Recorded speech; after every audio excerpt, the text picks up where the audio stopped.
North Carolina job.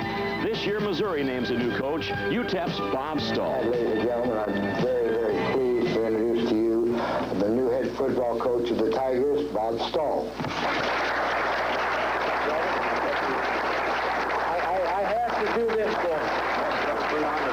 But I have mixed emotions as I leave El Paso. I'm leaving behind a lot of great friends. It's just been a great place for me for the last few years. Some great administrators, Dr. Natalicio, Brad Hovius, have been just great for me and for our program.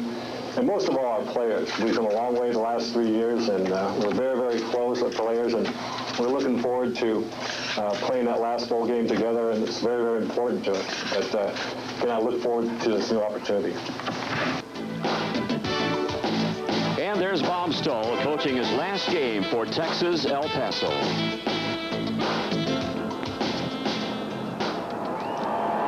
The following NCAA College Bowl game is a feature presentation of Ms. Lou TV Sports.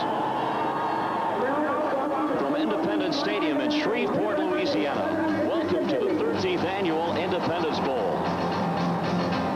Tonight, the Southern Mississippi Golden Eagles host the Miners of Texas El Paso. The 1988 Independence Bowl is brought to you by the Pabst Brewing Company, brewers of famous Pabst Blue Ribbon beer, and hams from the land of sky blue waters. By the Independent Insurance Agents of America and the insurance companies they represent. By Interstate Batteries and their 175,000 authorized interstate dealers all across America. And by Precision Tune. We do more than fix your car. We guarantee it.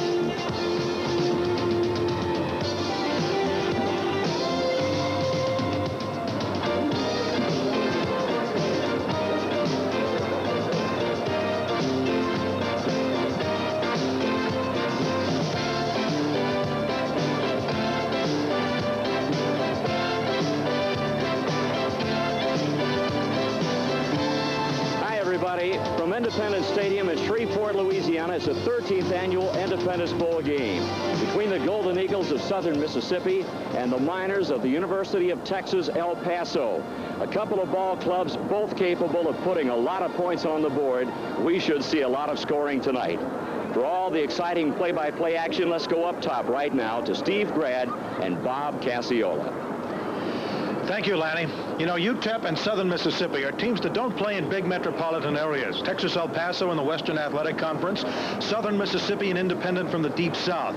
Yet these two teams, as you've seen, have great records, two of the best records in college football, and they're very exciting teams. And they have a lot to prove with this bowl tonight. They even think that the winner will crack the top 20, and they deserve a lot of recognition. They sure do. There's not many bowls in the country today where a 9-2 and 10-2 team are playing with those kind of records. Besides that, they've got exciting players on this ball club. They put the ball up in the air. They've got receivers and quarterbacks to go along with that, a running attack. So the offense is there. They're exciting to watch, and I think we're going to have a great football game. Yeah, there's some experts are predicting the final outcome of this might be 45-42. Whoever has the ball last could win the game.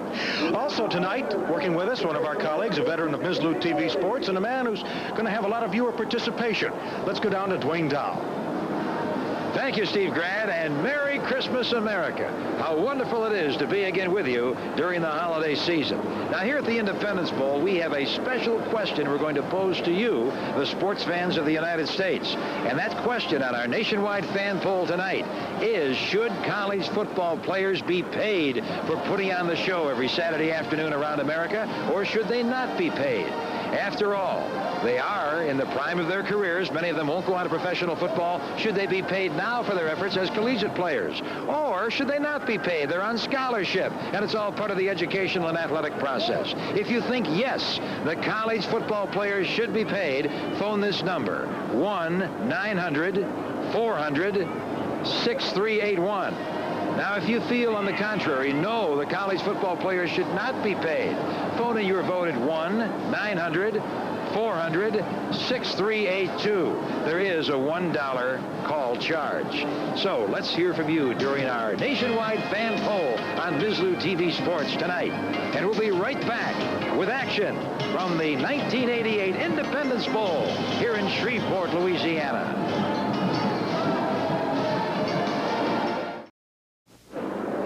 Now, Dwayne Dow welcoming you back to the Independence Bowl here in Shreveport, Louisiana, as Southern Mississippi gets ready to battle Texas El Paso in the 13th Annual Independence Bowl. Now, time for the Pabst Matchups, brought to you by the Pabst Brewing Company, brewers of famous Pabst Blue Ribbon beer, and Hams from the land of sky blue waters. Let's see how these two teams match up against each other. Here we go with the Pabst Matchups. The UTEP Miners finished with a 10-2 record, 6-2 in the WAC, good for second place. The Miners were led by senior quarterback Pat Hegarty. Hegarty completed 55% of his passes for more than 2,500 yards.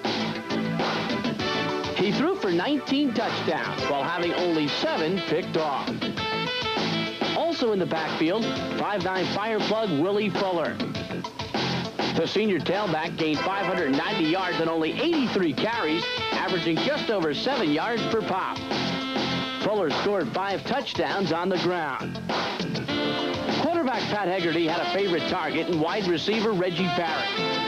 Barrett, just a sophomore from Corpus Christi, Texas, caught 50 passes for 781 yards and 6 touchdowns. Used sparingly as a freshman, Barrett came into his own in 1988. Leading the way for the defense, which held opponents to under 20 points per game, linebacker Doug Morgan. Morgan, a junior from Pittsburgh, Pennsylvania, had 115 tackles and 2 interceptions.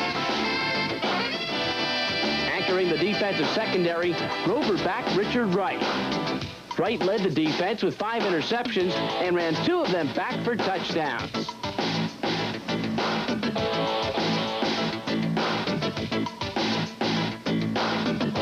The 9-2 Southern Mississippi Golden Eagles are making their 7th bowl appearance and first since the 1981 Tangerine Bowl.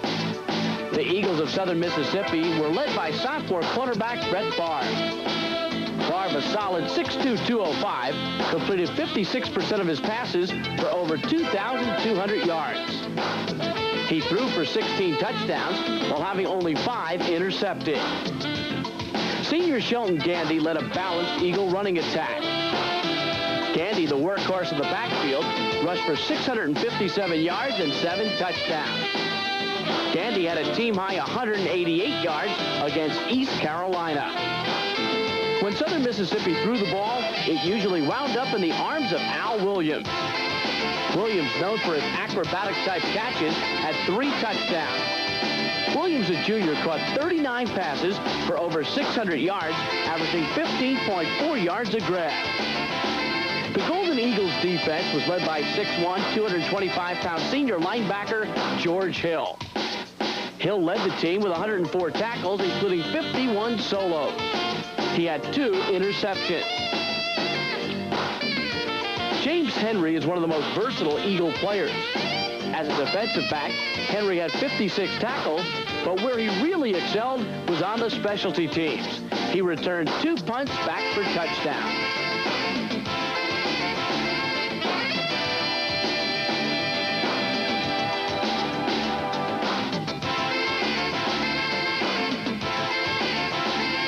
A lot of beers have been trying to knock out Pabst Blue Ribbon beer. Beers from Europe, beers from the night. Even beers with ugly dogs as mascots. Yet Pabst Blue Ribbon beer keeps coming back. And back and back. Why? Because for over 100 years, Pabst has been consistently brewed with only the finest hops and grains.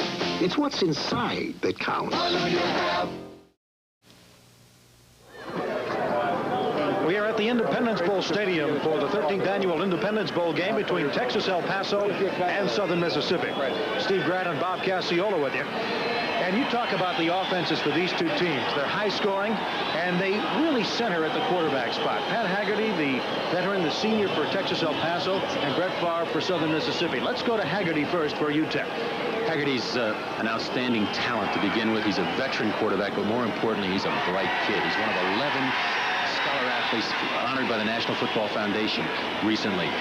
He is given a lot of control out there. He's allowed to audibilize often on the line of scrimmage. And with that kind of background and the experience they have in their offensive line, Pat Haggerty is a force, and he's shown it throughout his career, and particularly this year for UTEP. I'll tell you, they also believe that he's tough because he's played a couple of games with a busted jaw. It's hard to put him out of the lineup. Favre, by the way, dropped his interceptions from 15 last year to only 5 this season. Favre is the reason that they're here. Southern Mississippi has come along offensively because Brett Favre has developed so rapidly as a sophomore. He's an outstanding talent. He throws the ball well, and the other thing he does, he is very rarely caught for a loss. He gets out of trouble or he gets rid of the football. 2 outstanding quarterbacks, really great quarterbacks. Their records prove it, and it should be an offensive battle tonight. Okay, we'll be ready for the opening kickoff of tonight's Independence Bowl game between the Texas El Paso Miners and the Southern Mississippi Golden Eagles. Stay with us right after this. We are ready for the kickoff at the Independence Bowl. Southern Mississippi in the dark home uniforms will be receiving. 13 is Darrell Tillman on the near side, and James Henry, the other deep man for the Golden Eagles. And getting ready to kick off is Chris Jackie. And this man has all kinds of outstanding credits as far as field goals and extra points in his illustrious career.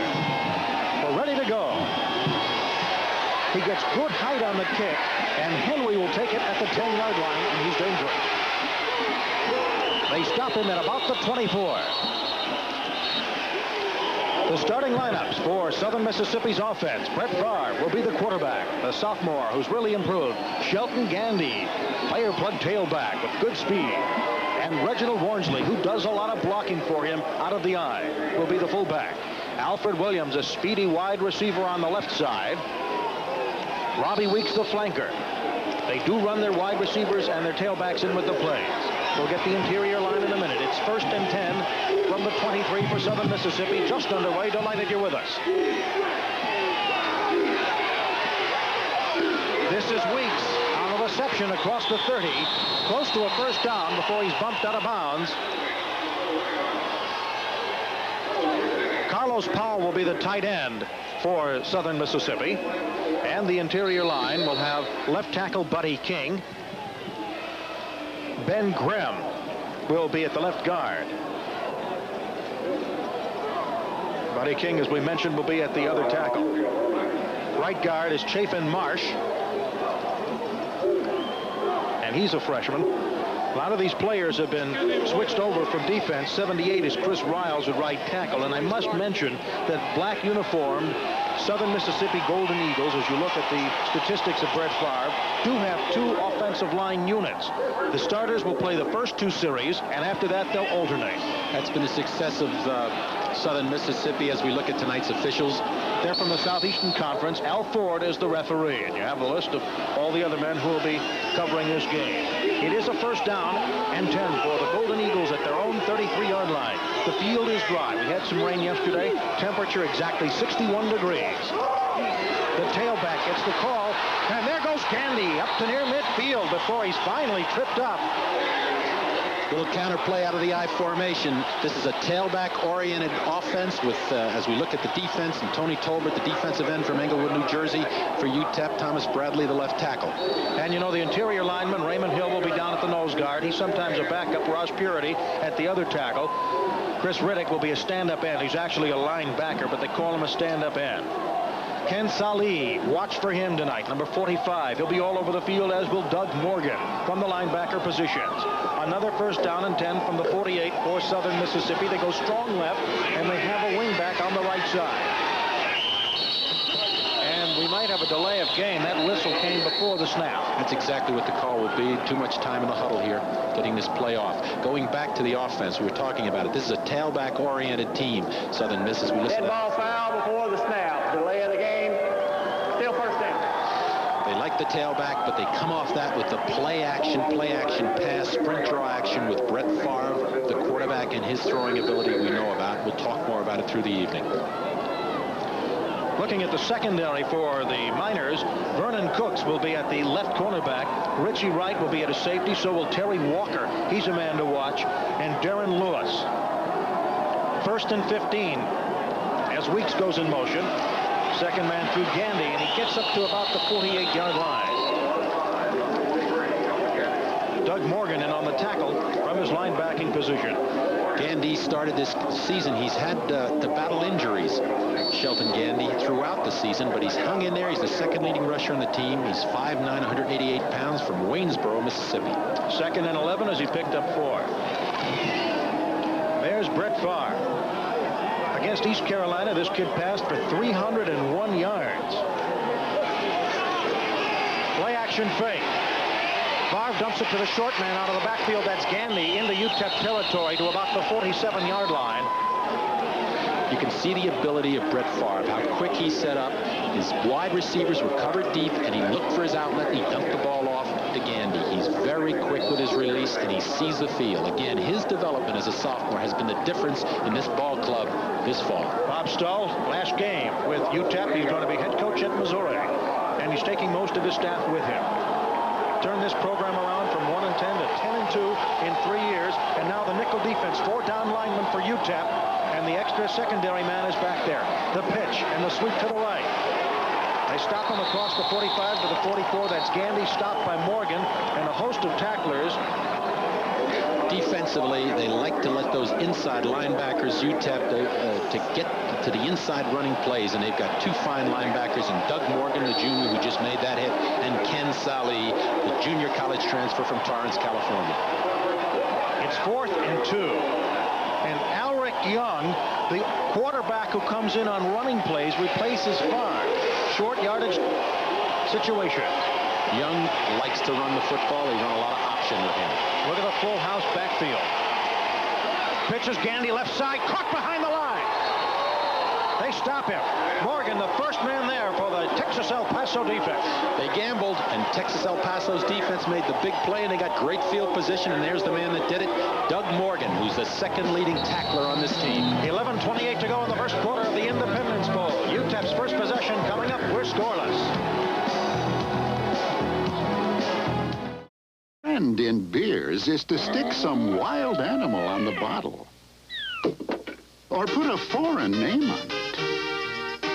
Or even come up with clear bottles so people think it's better beer. But the truth is, it's what's inside that counts. That's why we haven't changed the way we brew Pabst Blue Ribbon for over 100 years. Because when something's this good, why change it? What'll you have? We're scoreless now. And Brett Favre talking to Jeff Bauer, the offensive coordinator upstairs. 1st and 10. First possession for UTEP at their own 45-yard line. Hegarty, the quarterback. 2 wideouts and 1 running back. And the give goes to the 1 running back, Eddie Dixon. Remember, before the game, we told you about our fan poll. Dwayne Dow has an update. Dwayne? Well, we're waiting for those calls to ring, and the phones are starting to ring with the results of the great fan poll across the United States. Should the college football players be paid? To vote yes, call 1-900-400-6381. If you'd like to vote no, they shouldn't be paid, vote 1-900-400-6382. There's a $1 charge per call. Let's get those phone calls coming in.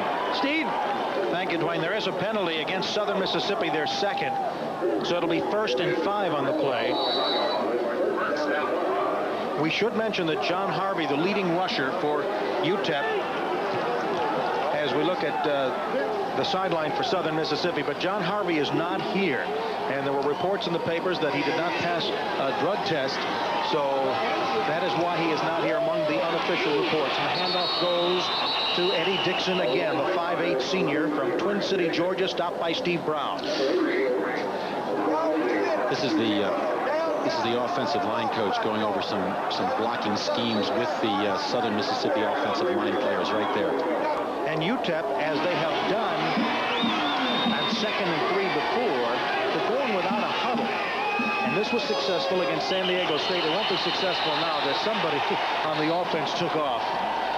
But they did it against San Diego State, Air Force, and Hawaii and scored on their first possession. They do that. They come out. They've got a series of plays calls. They're trying to catch the defense without them making substitutions or also adjustments. That time it didn't work. The tight end, Atkinson, jumped ahead of the snap. And forced them to nullify the gain they just made. So they're forced back for a second and long right here. For a team wanting to go without a huddle, they've had 2 penalties, the first against USM and now against themselves. That's just the enthusiasm. They're very anxious here. That's Natural. Ricky Lopez, number 8. They list him at 5'7", 150. If he's 5'5", 140, that's pressing it. He's tough as nails, however. Scoreless, 10:16 to go, first quarter. Hegarty, quick drop, and he bounces it out incomplete, intended for Reggie Barrett, the wide receiver on the near side. Here's Hegarty, the quarterback, as we look at the Miners offense. Junior college transfer. Willie Fuller will be the tailback.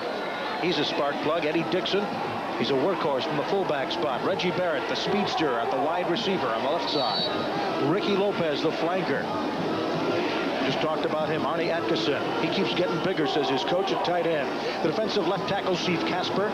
Robert Pufall will be the left guard. James Spady is the center. Sean Kugler, the right guard. And Dean Woodhull's the right tackle.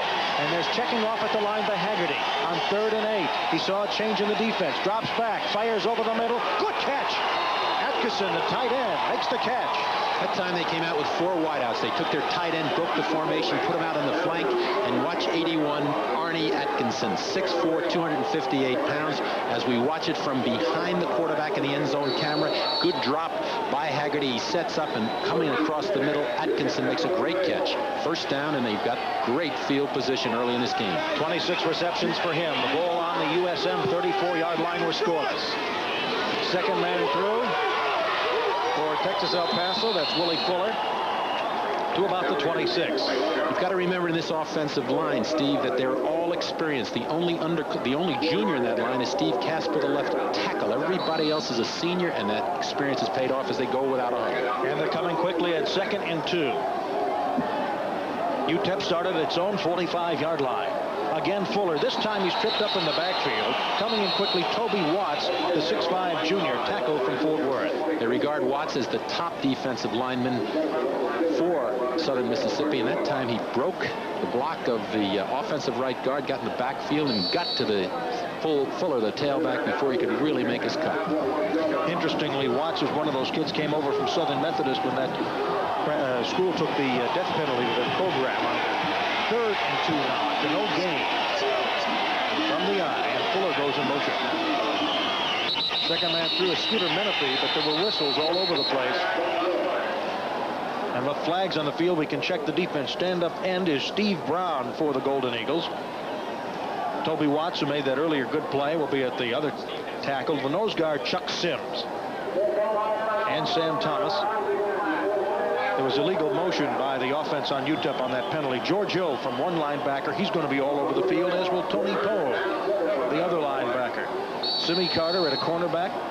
Vincent Rollins will be the strong safety. The free safety is Kerry Valerie, who made the tackle on the last play, and James Henry, the right corner. 3rd and 7 from the USM 31-yard line.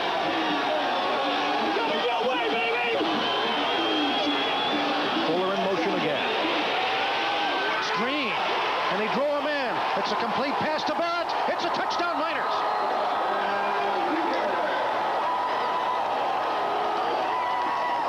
Six to nothing, Texas El Paso. What a great play. What a great setup that time. They came with 2 wideouts to each side. They motioned to create trip formations. As we look at it, and you'll see this is beautifully executed, looking at it from the end zone. There's the motion man going across, 3 receivers to one side. They let the defensive lineman come in, and underneath comes Barrett, and there's nobody but his own team to escort him into the end zone. Great execution, great call. Barrett's 7th touchdown of the year. Now Jackie will try the extra point. It's good. And so we knew there'd be a lot of offense. We have 8 minutes and 27 seconds to go in the first quarter of play. The score, Texas El Paso 7, Southern Mississippi nothing. Back after these words from your local station.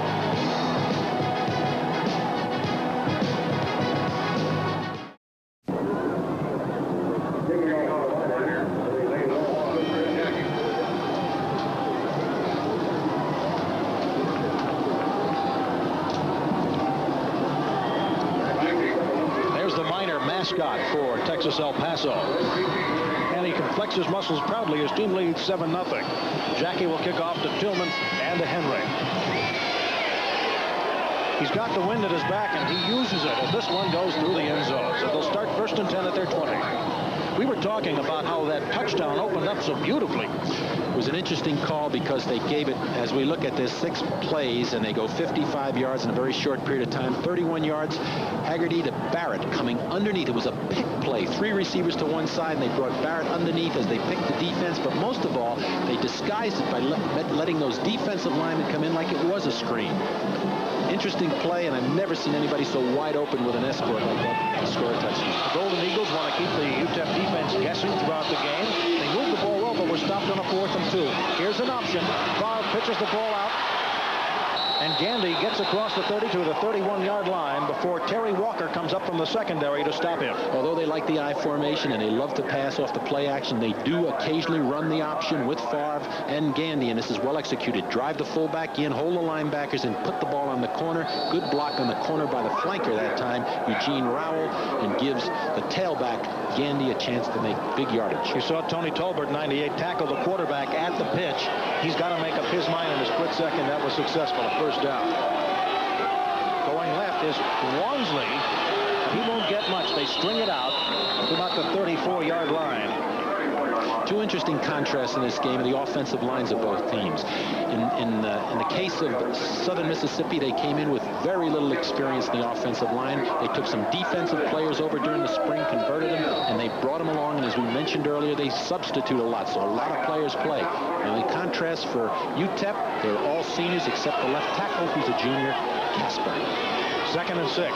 7.5 minutes to go, 1st quarter of play. From the 34 for USF. Floats one up and completes it to Preston Hansford, the tight end, at midfield before Ken Salih stops him. Hansford had the distinction of catching the winning touchdown pass against East Carolina. Favre that time took his time, set up, pressure was on him, but he was looking for his tight end who delayed and came across the middle. Last meeting goes way back there. UTEP defeated Southern Mississippi in that 1953 Sun Bowl. Meanwhile, it's 1st and 10 from their own 44 for the Golden Eagles. Gandy going left. Squirts through into UTEP territory. Fumbles the ball. If he got it before it went out of bounds, it'll be Texas El Paso, but it did go out of bounds, and the Golden Eagles will keep the ball. Counter play that time, a little counter action, giving the ball back to Shelton Gandy. He didn't have much running room, but he made a hole out of it and got a good yardage. It'll be 2nd and 4. This drive started at their own 20 after the kick went into the end zone.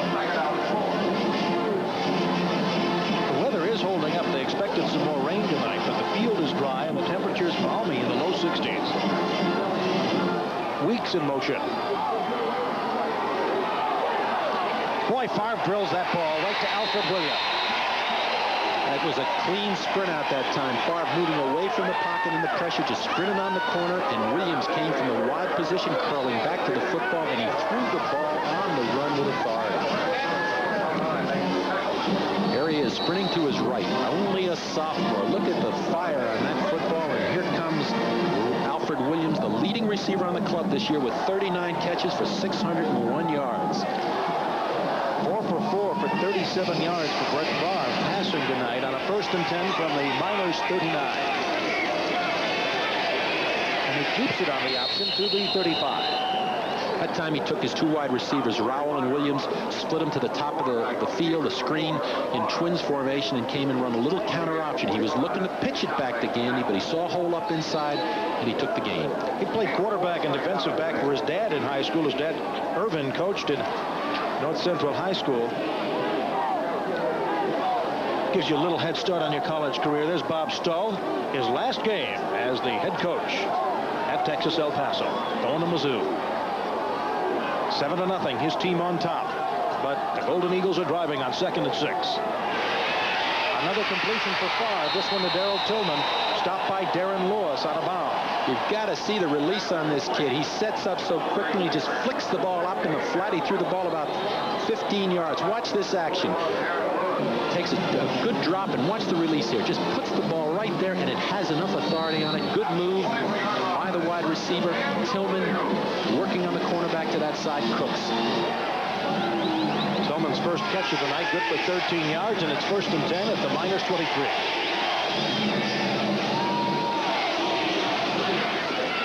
From the eye, Gandy fights to the 20-yard line, and all the white shirts are there to greet him.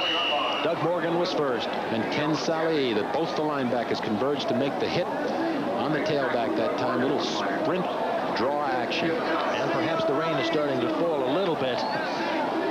Coach taking precaution. 2nd and 6, 5:25 to go. First quarter of play, 7-0 Texas El Paso. We said coming into this game it would be a lot of offense, and it's been shown already. With still 5 minutes remaining in the first period, both teams have moved the ball very well against each other.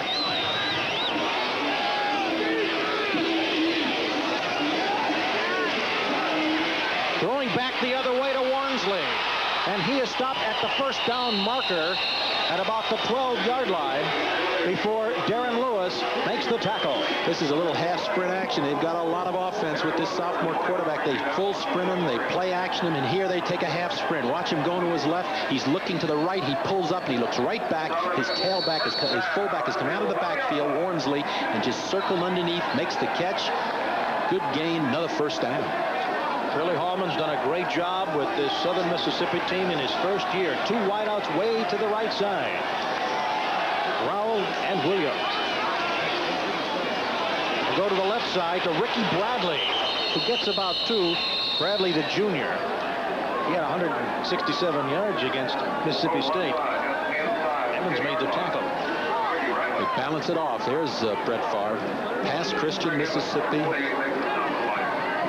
Just a terrific prospect and only a sophomore. He's only the 4th Southern Mississippi quarterback to pass for 3,000 yards, and he's only done it in 2 seasons, and he is perfect tonight. 58 yards, 6 completions in 6 attempts. 2nd and 8 from the 9. They can still make a first down. They have a man on the wing on the right side. Lofting it in the end zone. He's all alone, and he overthrows Eugene Rowell. His first incompletion, and Rowell busted out of there clean as a whistle. Rowell, the flanker back, came to the outside. 2 receivers went inside, and he lost the cornerback to his side. O.T. Thomas, he was wide open. That time Favre overthrew him. You know, talking about Brett Favre, the offensive coordinator, Jeff Bauer, who really has done an outstanding job for Southern Miss this year, says that only as a sophomore you feel there's a sense about this kid. He just rarely gets rattled. There's a lot of confidence in him, and he's executed beautifully all year. This is the first 3rd down this drive as Favre fires into the end zone. Incomplete. Excellent coverage in the secondary by Vernon Cooks on Alfred Williams. Vernon Cooks, the cornerback, had a man-for-man that time and just didn't let him get about as he circled inside of him in the end zone. That time there was a little pressure as Brett Favre was sprinting. There's Vernon Cooks. Cooks, a junior. And he's Dallas, Texas, and he's a good one. 5'9", 183 pounds, 26 solo tackles besides being a good pass defender in the cornerback position. Chris Soroka will try a field goal, 14 of 19 this year. But from this distance, he's 8 out of 8. It's 7-0 UTEP. He's going to try to cut it. He's got an angle. He's kicking into the wind. And that one is good. A 27-yarder makes it 7-3. We'll return to the Independence Bowl right after this.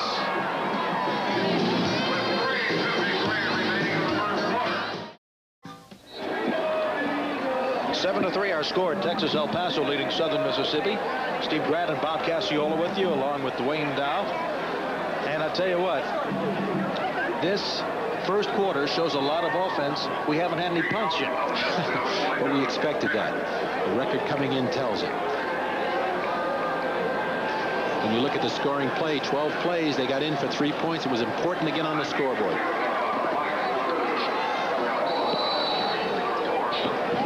There's the deep end for Texas El Paso. They have not had to be back there earlier today. And Taylor will kick off. He does the kicking off for Southern Mississippi. Coming back for Texas El Paso was Kevin Caldwell. And standing by is our colleague Dwayne Dow. Right, and I'm with La Générale, the official mascot of the Independence Bowl. La Générale, French for general, of course. Hey, we invite you to join the great fan poll across America. Should the players be paid or not? Have we heard from you yet? Lots of calls coming in. It is $1 a call now. Call this number if you want to vote yes, the players should be paid. Vote 1-900-400-6381. If you think English players of college football should not be paid. Vote 1-900-400-6382 with Le Général, the official mascot of the Independence Bowl. Back to Steve and Bob. Fuller made that carry, Wade, and he was stopped by Tony Poe. He got 2 yards. Also want to mention that Lanny James, our colleagues also patrolling the sidelines, will be hearing from him tonight, too. We go without a huddle here. Automatically right on the line of scrimmage. Play action fake, rolling to his right. It's Haggard.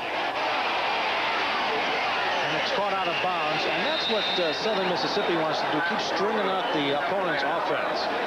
That time they strung him out well. They forced Haggerty into the sideline. He is not a great runner. He got it on the sideline, tried to hit his tight end coming across Atkinson, but he was out of bounds. And now they're looking at a 3rd down and long.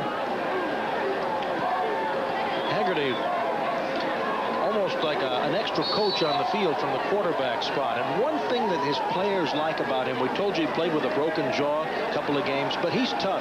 They've seen him just cream on sacks, come up laughing at a defensive lineman. That impresses them on 3rd and 8. 7-3, Texas El Paso leads. Big blitz. They showed it, and they got him from the middle. George Hill among the people. They like to do that on defense, blitz, and they blitz inside this time, and they take a gamble. Right, watch the pressure coming in. Watch the linebackers coming up inside as the tackles work outside. Excellent job of keeping Haggerty in the pocket, getting their hands up, not giving him a chance to even outlet the ball. Big play for the defense, forcing a punt. Sam Thomas and Ron Brown also in on that punt, 4th and 16. And Brownlee will punt from just about his 1-yard line. And the punt team for USM is an excellent one. Henry will chase it. It is going to stay and now go out of bounds at about the 35-yard line of Southern Mississippi. 2:33 to go in the first quarter at the Independence Bowl. 7-3 UTEP.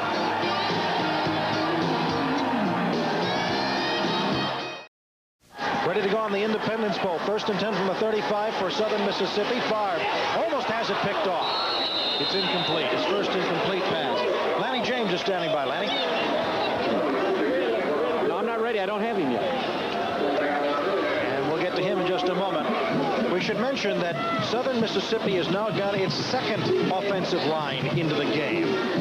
And keeps the unit fresh throughout the contest. Well, that's the way they've done it this year. They had an inexperienced offensive lines. As you look at total yardage, Southern Mississippi had a big drive, came away with 3 points, but they've doubled the output of Texas El Paso as we look at Brett Favre. Again, a play-action fake. Lots of pressure. Favre keeps his cool, stays on his feet, and does almost get back to the line of scrimmage. Chris Riddick came up and made the tackle. One of the few times you'll find him thrown for a loss. That time there was good pressure. He had to roll out of the pocket, came to the corner, and Chris Riddick, the senior out of El Paso, who already has 3 sacks coming into this bowl game, made the big play. 2:05 to go first quarter. He's one of the few psychology majors on this team from UTEP.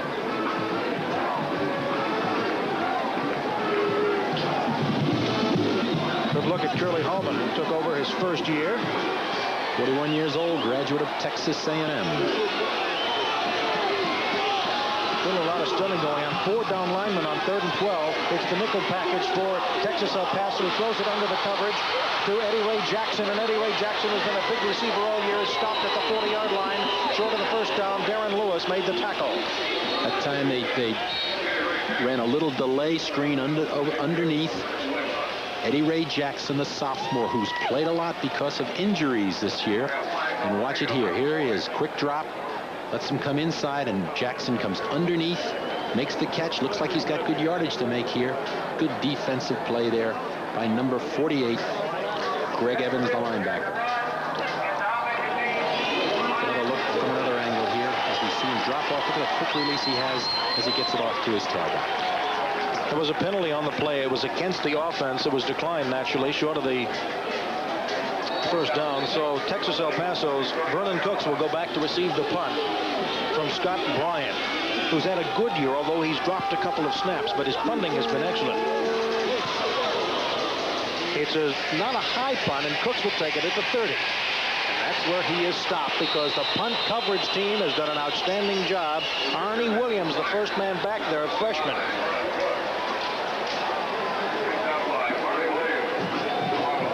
So the two teams, after a fiery start on offense, will exchange punts on the last two series. 7-3, Texas El Paso leading Southern Mississippi.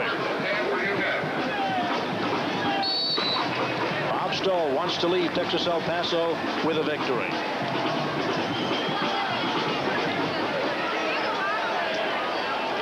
Three wideouts to the left side. Two men in the slot for UTEP. And that's exactly where Haggerty goes. He goes to Barrett, who gets a block, jumps over his own man, and he's loose. Barrett to the 47-yard line before he is tripped up. Rod Lynch made the tackle. Little quick screen. What they did was they had three receivers to one side. You called it, and they threw the ball underneath to him. He came underneath. He's a great natural athlete. Only a sophomore at 6'2", 198 pounds. Watch it from the end zone here. Little fake there to his fullback, Dixon. Snaps it off here. Good blocking downfield. Now watch the athletic moves on 86, Reggie Barrett. 50 receptions coming into this game. First 781 yards. From the 47 for the Miners. Quick throw over the middle on a slant, and it's complete. Out of the backfield, Willie Fuller before Ken Bowery made the tackle, and Fuller down to the 30-yard line of the Golden Eagles. Four receivers put the tailback in the slot to the top of the screen, and they run him right up the seam between the free safety and the strong safety, and he is open. Here it is. Watch the inside receiver right in the seam right there. Perfectly thrown pass by Haggerty, and that's good yardage. They're stretching the defense, the secondary, and the linebackers, and with protection, Haggerty will pick you apart. 17th reception for Fuller out of the backfield this year from the standard eye. Scooter Menifee picks up a few yards where there were none when Ben Washington, number 3, made the tackle. They come with different tailbacks, Fuller and Menifee. More bowl action on Mislo TV Sports, the 29th, 9 o'clock Eastern Time, live from Anaheim, Colorado, and Brigham Young. The first quarter is about to come to a close here. We have about 8 seconds to go in the quarter, and UTEP's got the wind to their back, but they've decided to take a walk. They're going to just let the thing run out. One quarter has been concluded here at the Independence Bowl in Shreveport, Louisiana. A lot of offense, and only a low score of 7-3 UTEP. We'll be back with the second quarter after this word from your local station.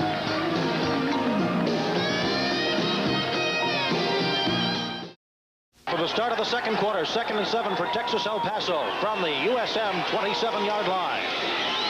Draw play, and miraculously, they don't get lost on yardage that time, but they do pick up a few. Kirksey made the stop. Scooter Menifee carried the ball. Scooter Menifee in at tailback for Willie Fuller this time. That time they spread the field again. 4 receivers. They like to stretch the defense. They tried to slip the ball in to the tailback, the single back in the offense, but Kirksey was there to make the play from the linebacker position. Now 3rd and 7. Clarence C.A. way out to the left. Barrett to the right, and they're going to pass. Lots of time, but the receivers are covered. There's a sack. He tried to dump the ball. It's loose. It's a fumble, but recovered by the Miners. That time, Steve Rankin led a defensive charge. Steve Rankin and Sam Thomas, the defensive tackle, both of them squeezed the play here as you watch the quarterback take his drop. Good coverage in the secondary that time by Southern Mississippi, in particular their linebackers, and forced him to eat the ball here. Watch on the left side, you'll see number 62 putting on the pressure, and number 70, Thomas into the play to make the hit. The ball bounces back, and the center, Spady, makes the recovery. Now they're going to have Chris Jackie try a 54-yard field goal into the wind. And that baby's going, and it is no good. Just a little up to the near side. 13:36 to go in the first half of the play. The score, 7-0, Texas El Paso.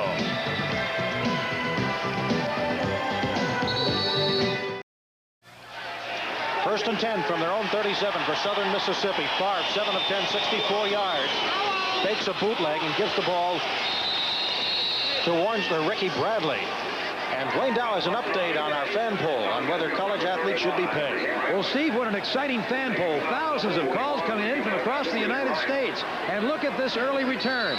58% of the nation's football fans say yes, the college football players in the country should be paid.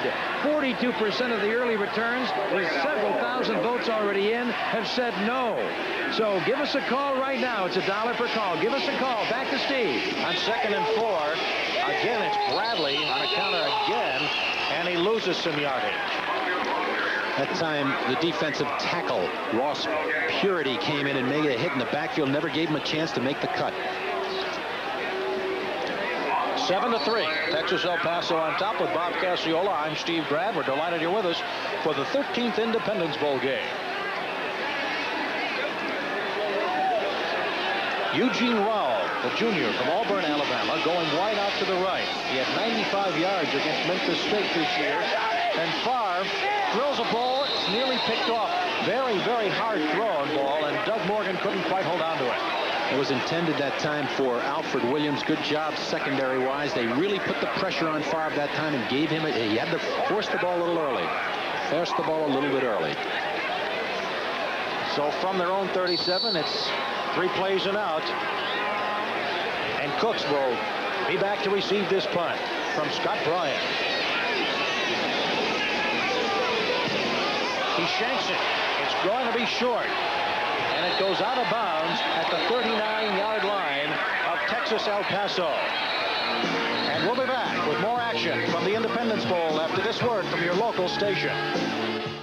It's that special time of year for friendship and celebration. Hi, I'm Charlie Chase. And I'm Lori Ann Crook of TNN's Crook and Chase and This Week in Country Music, here to extend holiday greetings to United Artists cable subscribers. Share the holiday cheer with your favorite celebrities on TNN. Specials with Gary Morris, Sylvia, Mel Tillis, Lee Greenwood, Randy Travis, Crystal Gale, and of course yours truly, Crook and Chase. There's something for all of you on United Artists Cable and TNN. And thanks for being a special part of the TNN family. From all of us, have a spectacular holiday season.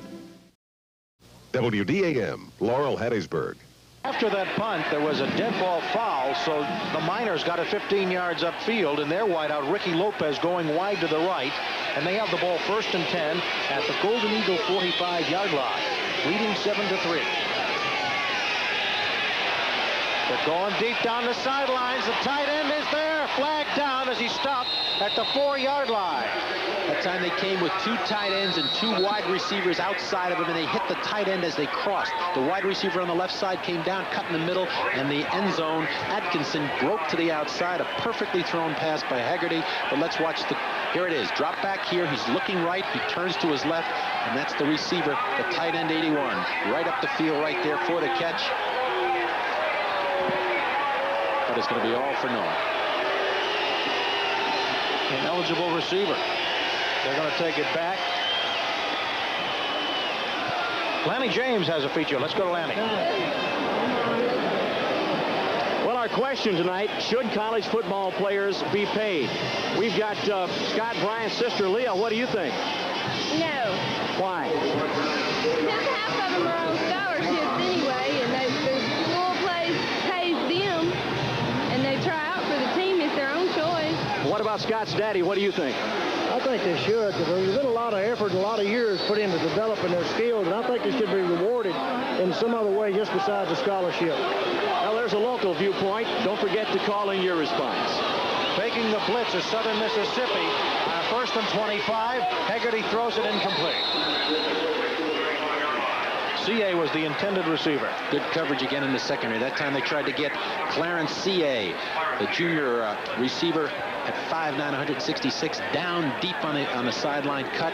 He was open, but the inside defender, the linebacker on the outside that time, Pat Jackson for Southern Miss, got in the way and forced that quarterback Haggerty to put the ball up too high, out of bounds. 7-3, Miners lead.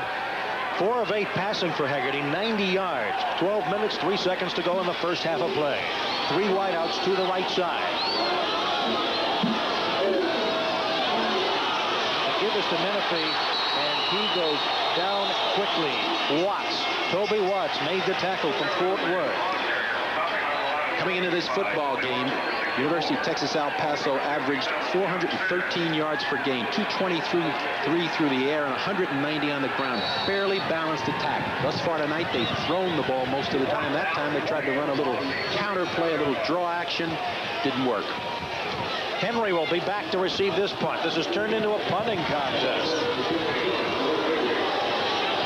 Lance Brownlee, who averaged almost 42 yards a punt. High, nice spiral. And Henry wanted a fair catch. The ball will roll, and the white shirts will escort it as far down the field as it can go. It stops at the USM 26. 11:14 to go in the first half. The score, Texas El Paso 7, Southern Mississippi 3. First and 10 for the Golden Eagles from their own 25. They trail 7-3. And Favre overthrows Eddie Ray Jackson out of the backfield. He's now 7 for 12, 64 yards, and every one of his passes and completions have been to a different receiver. That time he gave a little play fake, tried to hit Jackson, who was flanked here to the near side in the flat, but he got pressure right away on the corner from Chris Riddick, the defensive end, and he had to unload the ball quickly. These high-flying offenses have been hurt by penalties. The last drive, the Miners had the ball on the USM 45 and had to punt. Penalty knocked out a big gainer. There's a big guy. Carlos Paul, the tight end. Brett Favre, the quarterback. There's his stats on 2nd and 10. Swing pass to Gandy. Good open field tackle that time by Doug Morgan. Doug Morgan, coming from his inside linebacker position, made the hit, kept it to a reasonable gain. Without that, he was off to the races. That was, just as you described, a little swing pattern. They like to hit their backs coming out of the backfield. Gandy, the senior tailback from Waynesboro, Mississippi, has done a lot tonight, running in, catching the football. He has 3 catches, 16 yards. It is 3rd and 6 for the Golden Eagles. 10:40 to go, second quarter of play. Again, the wideout Eugene Rowell, wide to the right. And now they go with a strong right formation. Favre drills that ball to Alfred Williams on the near side, and he's stopped by Darren Lewis for a first down. Quick drop, can't put pressure on him. He sets up so quickly, he does, Brett Favre. As you watch him from the end zone camera, you'll see that he sets up real quick, and he gets the ball out here right away to Rowell. There's the setup, quick release with a lot on that football. Rowell comes back to the football to make the catch, protects himself from the cornerback, and they're moving the football up through the air right now.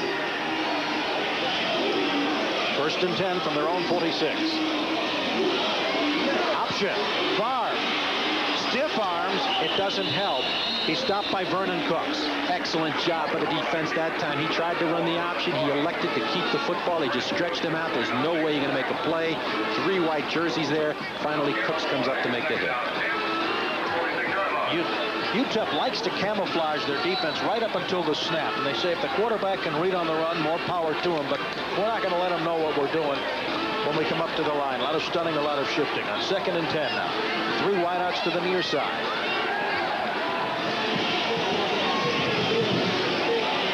Favre over the middle of Weeks to about the 49-yard line. He's stopped by Terry Walker. Free safety covered him. He was man-for-man coverage that time with the 3 receivers. They played him very tight. He tried to hit him underneath. He got the ball to him. Walker was there to make the hit.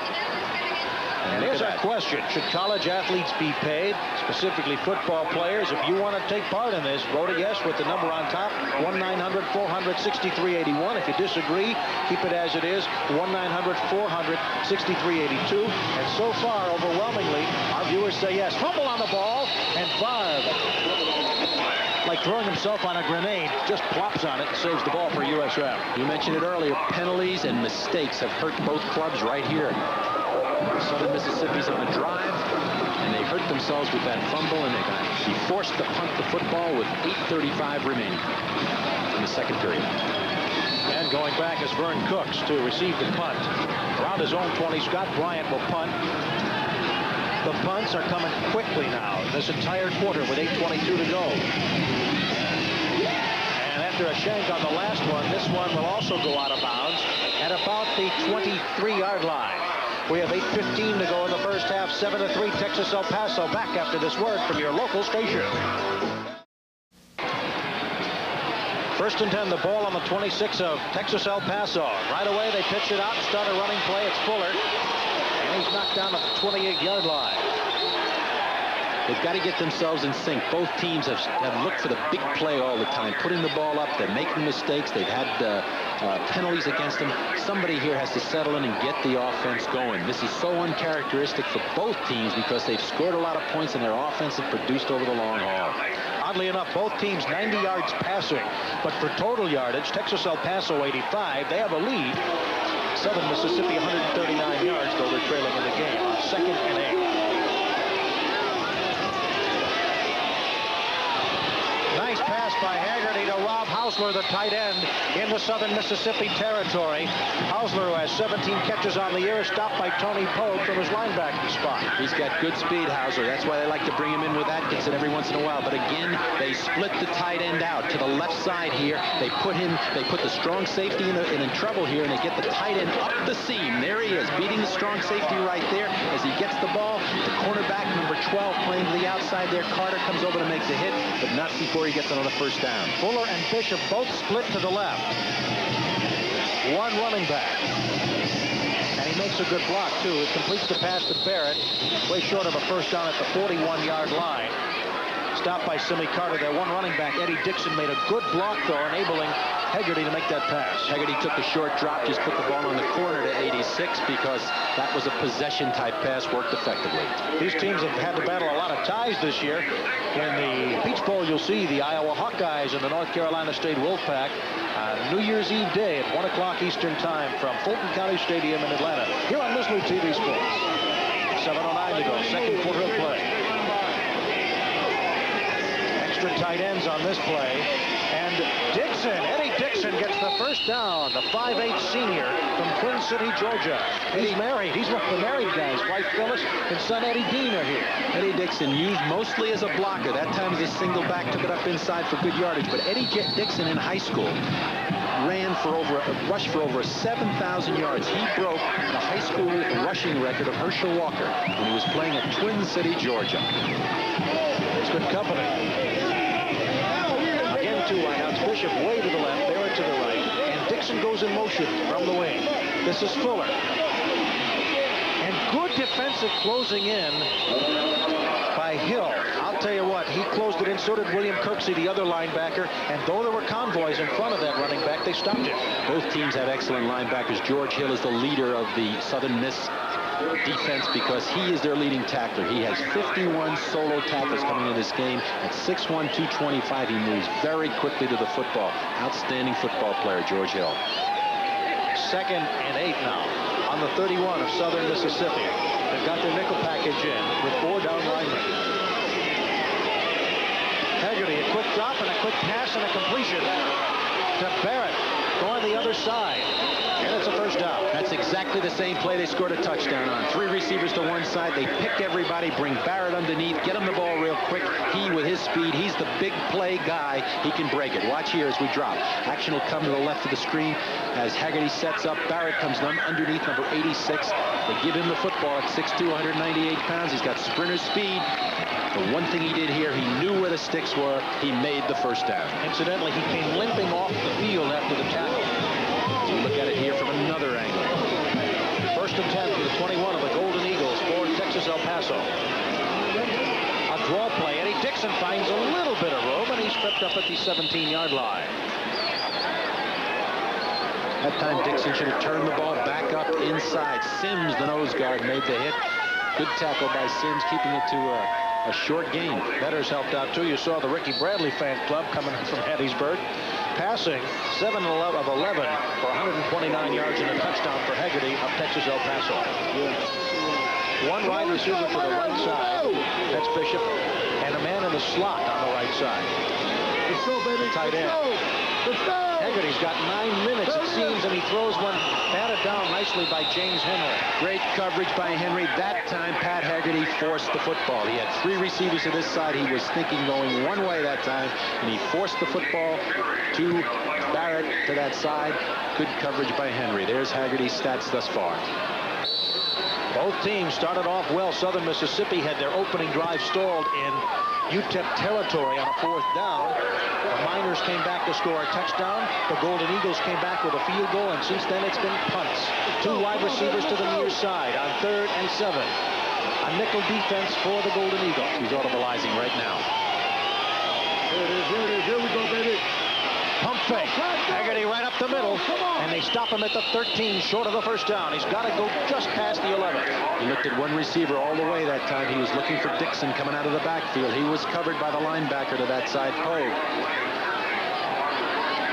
And he elected to keep the ball and run it in. He did not get the first down. And here's a decision right now for the sideline, the coaching staff right here, as we isolate on George Hill in the middle.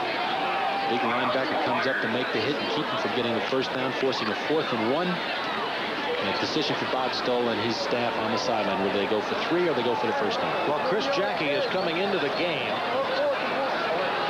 Now, there's camaraderie, the Golden Eagle and Les Generaux. Of course, that's not the enemy. The Miners on the other side of the field. Wouldn't be that friendly with the Miner. This year, in field goals, Jackie has one miss, a 54-yarder. He also missed a 49-yarder. Well, when you're in this situation, you got a kicker like Jackie, you just don't fool around. You got to go for it. His brother, incidentally, who we hope to talk to, is a freshman kicker at the University of Missouri. And Bob Stoll was saying, well, the only way I could stay with a Jackie as my place kicker is to leave and go to his school. And I guess the prospects for him is his talent is very strong. That's a pretty good deal for any coach to leave this, to find his kicker in NCAA right now and go to one like his brother. This will be a 29-yarder, which is like something he can do in his sleep. He's 12 of 12 from this distance. And he missed it just when we brag about it. A man with NCAA records misses a 29-yarder. Still 7-3, Texas El Paso. Chris Jackie, who had 13 field goals from over 40 yards, which tied an NCAA record tonight, missed from 54 and 29, and he has 4 misses total on the year. Both his field goal tries were into the wind. 1st and 10 from the 20, and that's where they stop Ricky Bradley for USM. Trailing 7-3. Here's another look at Jackie here. He just tries to chip this over, and he pulls it too far, and it goes to his left, and he knows it right away. Uncharacteristic. And now you see it again. Watch the right post as Jackie just tries to bunt this thing over, and he pulls it right around. Oddly enough, he set a WAC field goal record this year with 25. Tonight he's 0 for 2. It's 2nd and 10 for the Golden Eagles. That could cost him down the road here. That's 6 points they didn't cash in. Fogg with that rifle arm to Eddie Ray Jackson out of the backfield to the 25. A gain of 5 yards on the play. That time they kept it underneath that time because the UTEP was covering him well deep. They're forcing him to go underneath with their passes right now. They don't want to give him any long stuff with only 3:45 remaining here in the second period. Very important for UTEP. They've got him in good field position. If they can get the ball back before time runs out here, they may have a chance at getting another score. Well, it's up to a resilient defense to make up for the disappointment of coming up empty last time. Somebody, not that way, somebody charged in. Was it offsides or were they blocked? Let's see now. Preston Hansford said he's offside. Well, the left tackle here is moving. Excuse me, the left end moving. That's number 88, Hansford. But the way the crowd's cheering,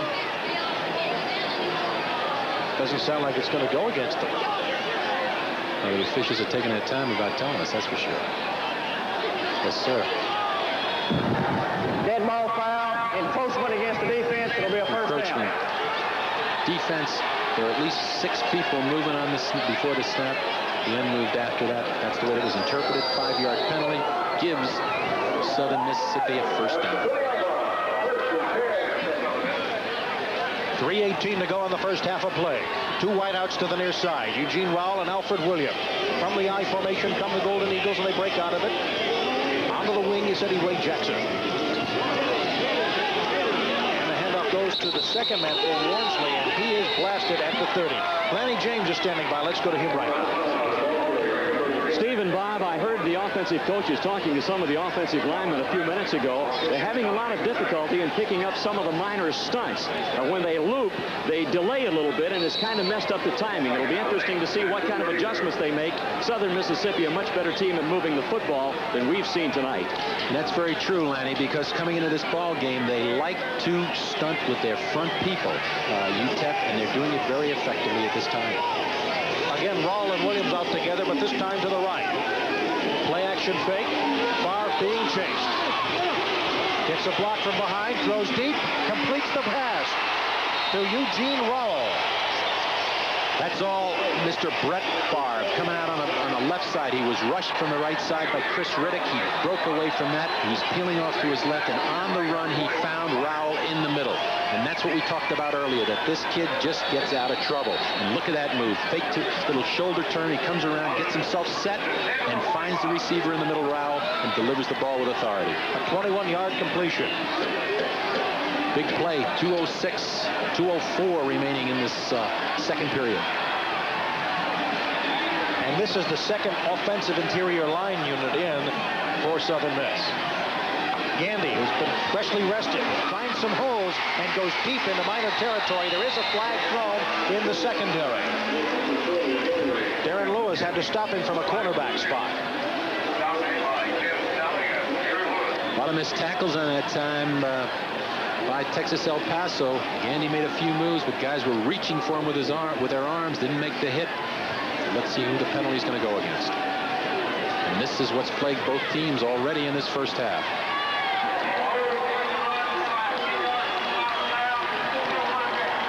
Holding against Southern Mississippi.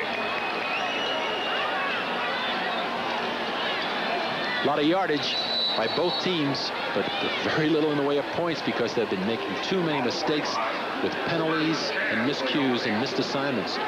Curley's team, as you see, Curly Hallman, ended their season in... Look at those penalties, 4 each to 30 and 35 yards. You mentioned that. They mentioned they ended early at November 12th. That's the earliest they've ended in modern times. So maybe they're a little rusty, even though they had practice. Favre has a man open, and it's almost picked off. Vernon Cooks could have had the interception and give Eugene Rawl credit for playing defense and preventing it. That came off a little option-like action. He started out, he reversed out like he was going to run the option. He pulled back to throw it deep. He had Rawl early, but by the time he put the ball where it upfield, good adjustment by Cooks to the football.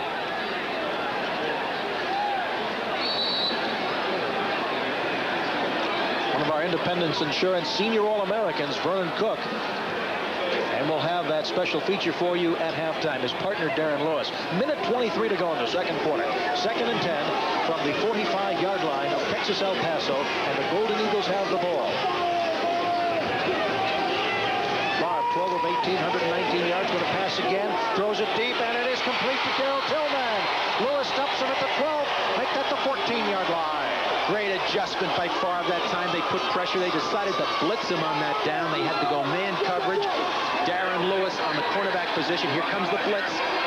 He picks it up right away. He just snaps the ball. We talked about his quick delivery. He took the punishment, but he delivered the football one-on-one as we see it here. And we watch a great catch to Tillman, who got position, inside position on the cornerback, Lewis. Well, a broken finger on the left hand of Darrell Tillman did not stop him that time. 150 yards passing now for Favre. On 1st and 10 from the 14. To the left side. Got to play with the clock here. 54 seconds left to go. Brett Favre called for a timeout. Very important now that they come away with some points. Ball sitting right on the 10-yard line. 7-3, Texas El Paso leads, but Texas El Paso has missed 2 field goals tonight. They sure have. 2 field goals by the #1 kicker in college, place kicker in college football. But here's the turnabout. You get that chance to come back, and in this case, Southern Mississippi has driven the ball upfield with the passing of Brett Favre. Excellent catches by Tillman. Rawl in the clutch. We have perfect temperature tonight, 62 degrees, so they won't be winded. And interestingly, Curly Hallman's great idea of everybody plays if you practice well, and sometimes he's had 55, 56 players in the first quarter. They've gone as many as 77 players in a game. Right now, Lanny James has an update on our telephone fan poll. So, Lanny, what's the latest? Well, the latest I've got is that about 58% are saying that, yes, college players should be paid. What do you think? Call those numbers and let us know how you feel from across the nation tonight. Second and 6 from the 10-yard line of the UTEP Miners. They've got a tough task right now as the Golden Eagles are moving. Favre to Eddie Ray Jackson. Stopped at the 6-yard line. Greg Evans in there to make the tackle quickly.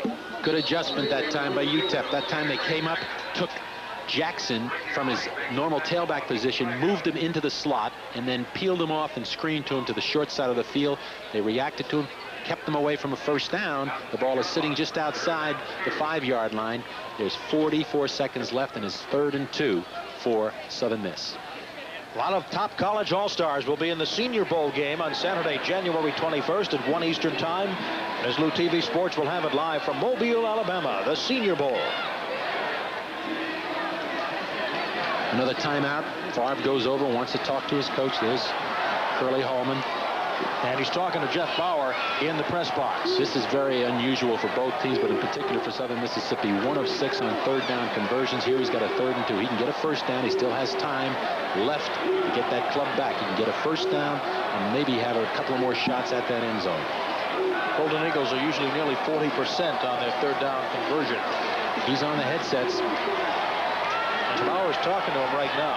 Jeff Bauer, the offensive coordinator, who has made such a tremendous contribution this year to the offense of this club, is up in the press box. He calls everything from up there, down to the sideline. That time he was talking directly to his young quarterback. And he'll still talk to him because Alric Young is in the game now, number 6 in the running situations on 3rd and 2. He's always in for short yardage and goal line.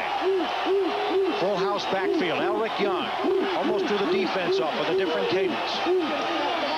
Gandy may have the first down. He's got the first down. That time they came out in the power eye set.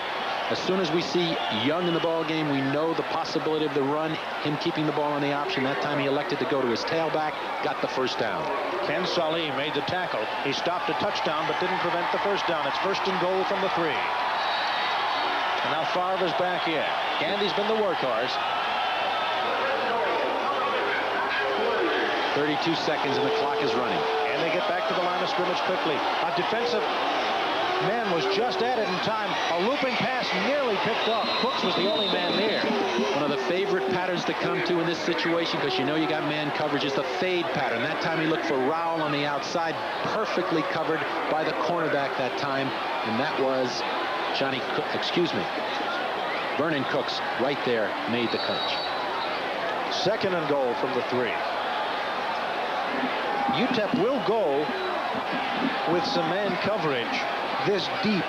They have to. They have to because they're running out of space. They've got to come up and play those receivers tight. Cooks will be out against Eugene Rowell. Favre over the middle, touchdown. Wormsley, but a penalty flag is down. There is a flag down.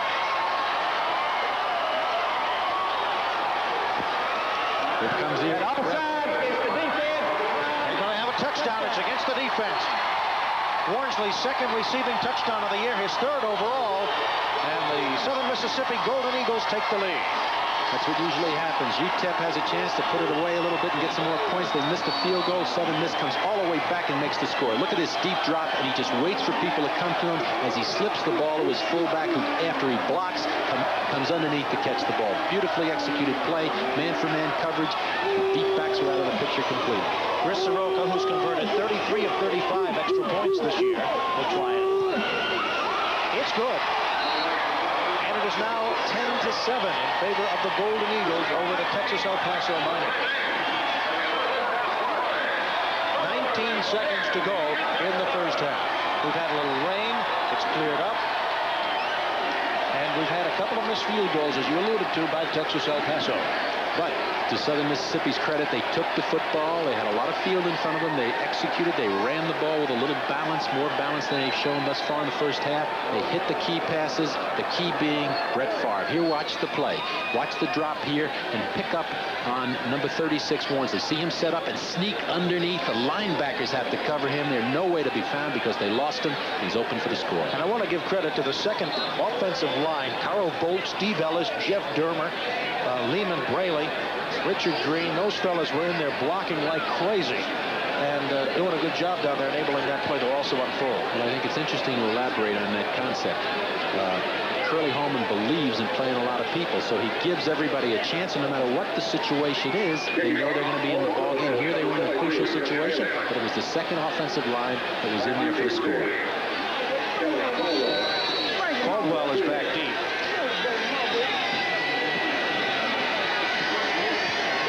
And with the wind at his back, no problem for Soroka to put that one out of the end zone. So from their own 20, will start the Miners, and they have not had much success since their first drive when they got their touchdown.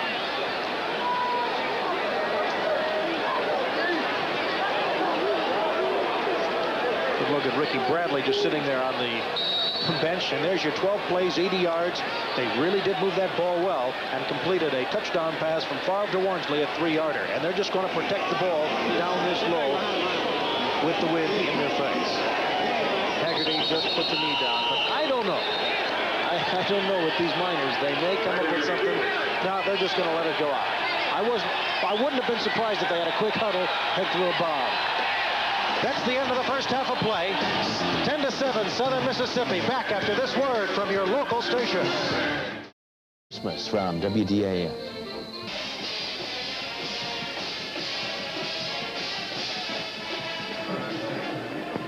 All right, there's the story at halftime with the Golden Eagles of Southern Mississippi leading 10-7 over Texas El Paso, and maybe a surprising low-scoring game because both of these teams have scored over 40, over 50 points during the course of the season. Dwayne Dow now handling the halftime. Fine job in the first half by Bob Cassiola and Steve Grad. And now the tradition continues. Yes, the tradition continues. The Independent Insurance Coach's Senior All-America team.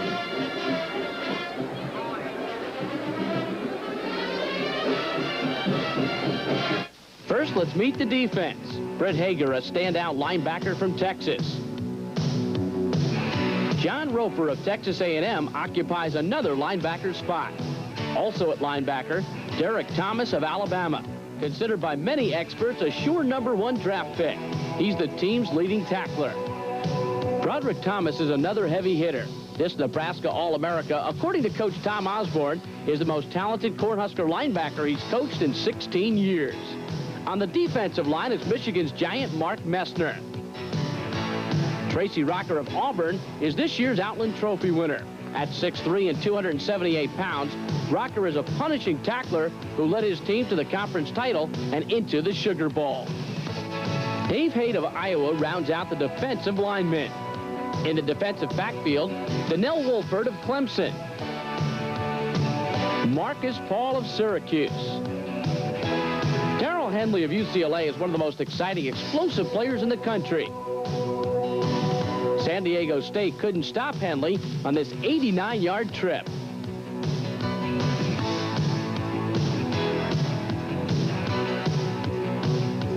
The punter is Keith English of Colorado.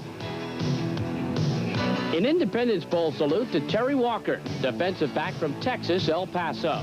Now this. The Senior All-America team offense. Center Joe Tuffelmeyer from Arizona University. Anthony Phillips, a tough guard from Oklahoma. The other guard, Mike Utley out of Washington State. At one tackle position, Andy Heck from Notre Dame. The Irish go into the Fiesta Bowl undefeated. Tony Mandarich of Michigan State might be the best blocker in college football. Marvin Cook is the All-America tight end from Iowa. Hart Lee Dykes of Oklahoma State was All-America in every sense of the word. In 1988, he became the all-time leading receiver in the Big 8 Conference. In addition, he was the Cowboys' single-season leader in touchdown receptions. The other wide receiver, Houston's Jason Phillips. Now let's meet the first of two great quarterbacks. UCLA's Troy Aikman. He can do it all. He's 6'3" and 217 pounds. The Bruins leader is a classic drop-back passer and expected to go #1 in the NFL draft. Quarterback Rodney Peete of Southern California is another passer from the West Coast. He leads the Trojans into the Rose Bowl and is also expected to be a high selection in the NFL draft. Running back Cleveland Gary of Miami led the Hurricanes in rushing this season. He's a big back at 226 pounds who would either run over or around his opponents in 1988. The place kicker is Kendall Trainer of Arkansas. Winding up our senior All-America team is Shelton Gandy. A special salute is in order for this dazzling runner from Southern Mississippi who led his team into tonight's Independence Bowl.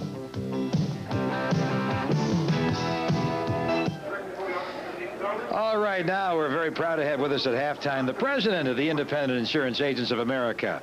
And Larry Height is with us. Larry, you've got to be very excited and proud of the group of young men we introduced to the nation. Indeed we are, Dwayne.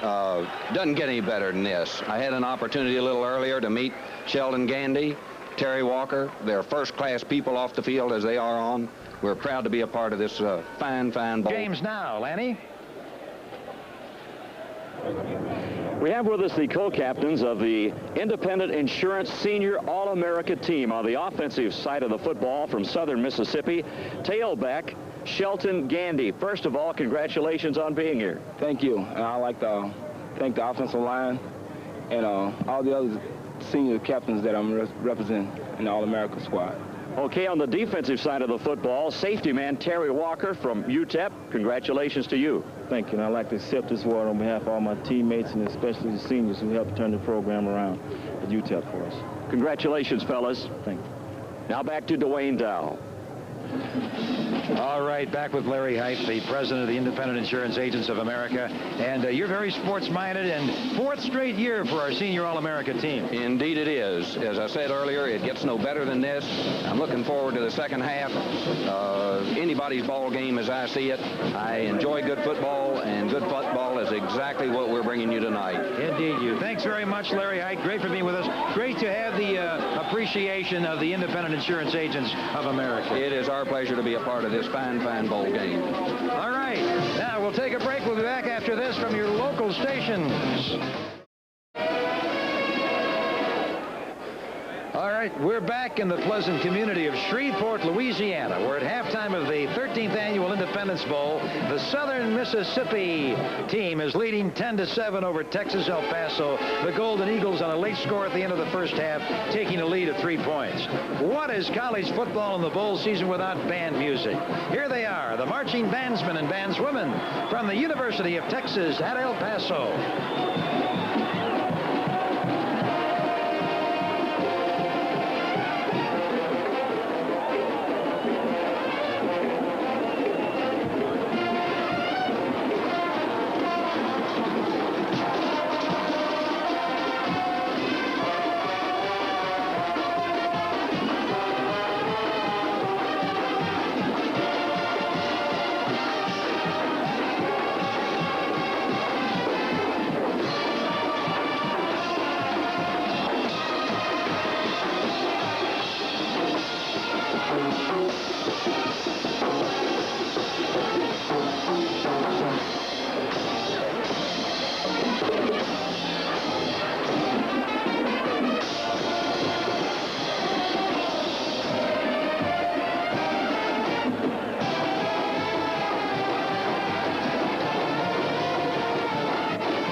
University of Texas at El Paso band. We'd like to say the Southern Mississippi band did a great job just before the game. It's 10-7 at halftime of the Independence Bowl. 10-7 lead. Let's hear now about the NCAA. The University of Texas at El Paso overlooks the Rio Grande, where it becomes the international boundary at the westernmost tip of Texas. Currently marking its Diamond Jubilee 75th anniversary, UTEP started as a mining school. The Bhutanese architecture, unique in the Western Hemisphere, was inspired by the mountain setting. Now doctoral program university, UTEP is truly international, with its 15,000 students, the majority of them Hispanic, representing 70 countries and all 50 states. For me, football has been a wonderful experience. Besides all the great friends I've made, I've learned a lot about life. Football has given me the opportunity to compete against some of the finest athletes in the country, and this competitive spirit has carried over into everything I do.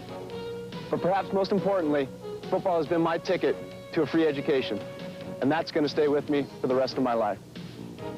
Enjoy college football, an American tradition.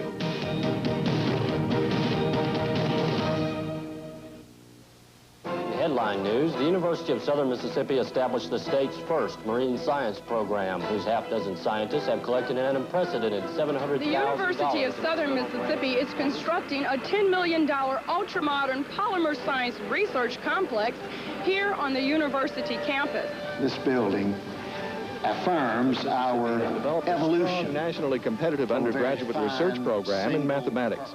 Every year, students in the Department of Recognize.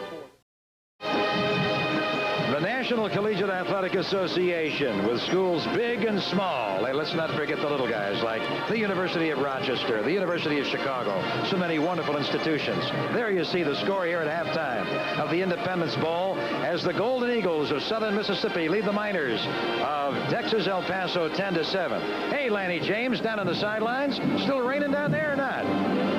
No, fortunately, it's not, but here's a guy that used to bring rain with his booming punts. This is a guy by whom all punters will be measured in the National Football League, a former All-American at the University of Southern Mississippi, punted for years for the Oakland Raiders, Ray Guy. Ray, what you doing these days? Well, Lenny, I'm working with the Alumni Association at the university as a full-time job, and then I'm doing some volunteer coaching during the season, and I keep pretty busy.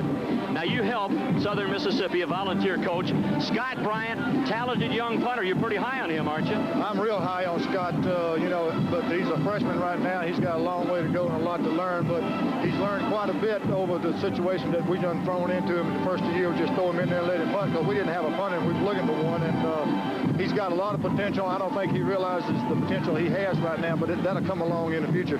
Now, Ray, he shanked a couple tonight. I know you picked up what he did. What'd he do? I'll take the blame for that. No, the only thing he did, he's still kind of nervous. The only thing he did, when he dropped the ball, his foot made contact with the ball too high, and he needs to make it a little bit lower. And when it turns, his foot's already started angling inside, and it just lets off the side of his foot. I told him, don't worry about it, because things like that's going to happen. Just go out there and try to make up for it next time. So I hope that the second half that, he just relaxes and go ahead and do the thing that he do natural. Big shot for your team offensively to take it 80 yards. Finally, sustained drive and score.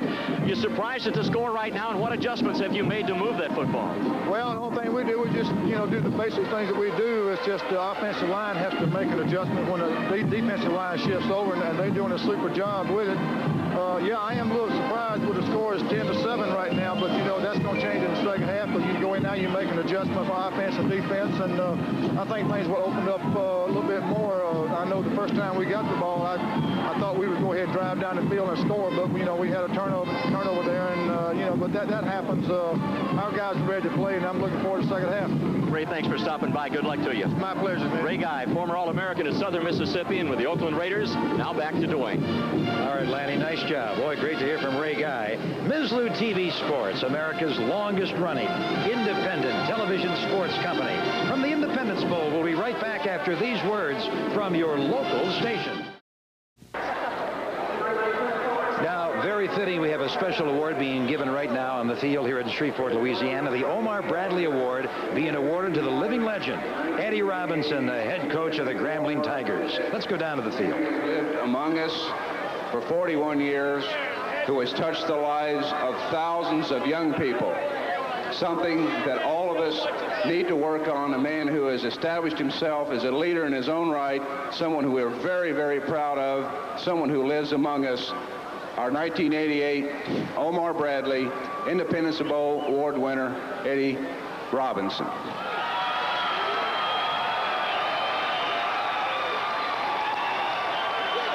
Thank you. Ladies and gentlemen, this has to be a memorable night for the Robinson family, for the Gremlin family, and for sports fans all over the state and over the country who love football. It would be quite unnatural tonight if I were not deeply touched by being named the recipient of the 1988 Omar Bradley Award, symbolic of the spirit of independence and in memory of a great American. I am proud to be the recipient of this 1988 Bradley Award. I accept it with gratitude and with a deep sense of humility. It crystallizes one of the highest peaks in my career. So tonight, I consider this honor as one in a representative capacity to be shared with the players and coaches who made it happen, the student, faculty, and staff at Gremlin, and to all the persons who love football. Thanks very much to the members of the Independence Bowl. Thank you very much. Ladies and gentlemen, the recipient of the 1988 Omar Bradley Spirit of Independence Award, Coach Eddie G. Robinson.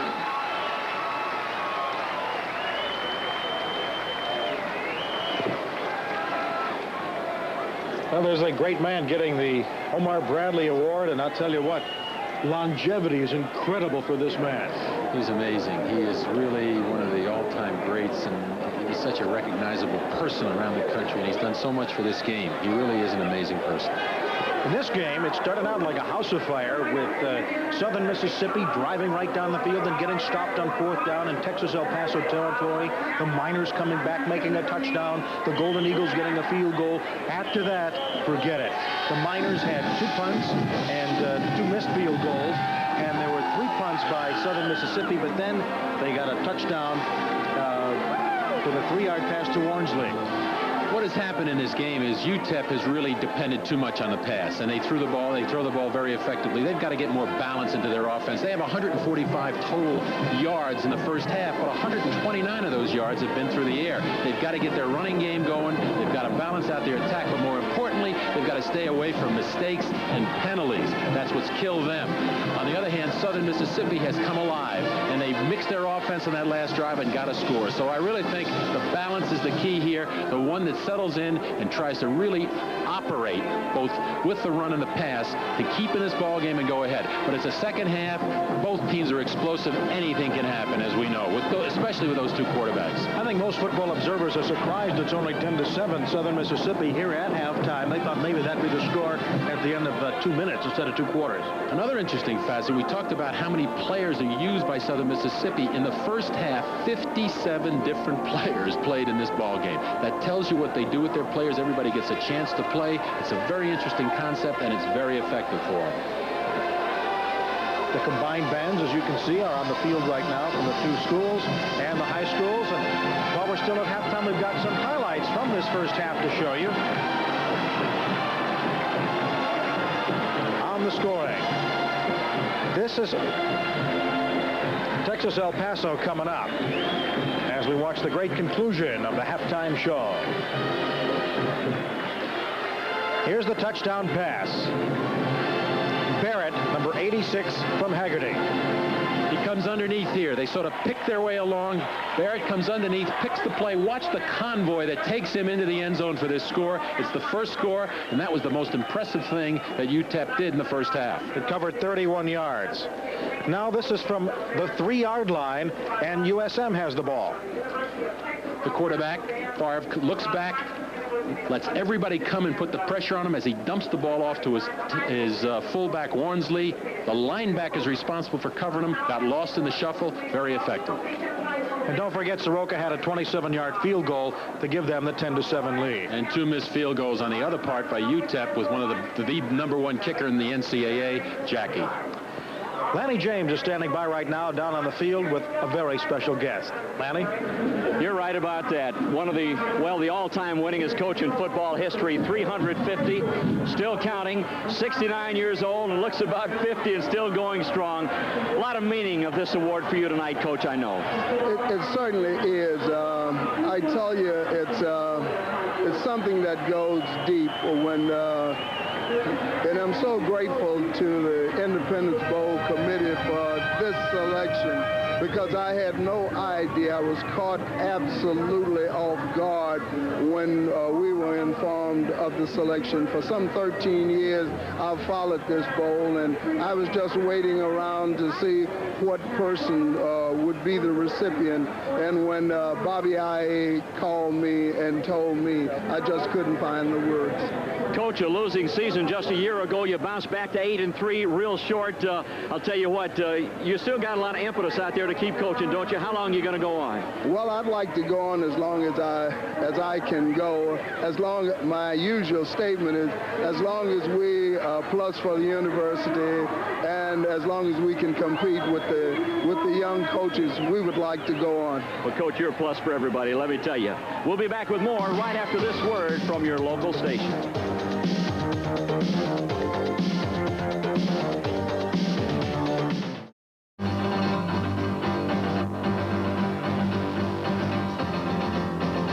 The second half of tonight's Independence Bowl is being brought to you by Budweiser.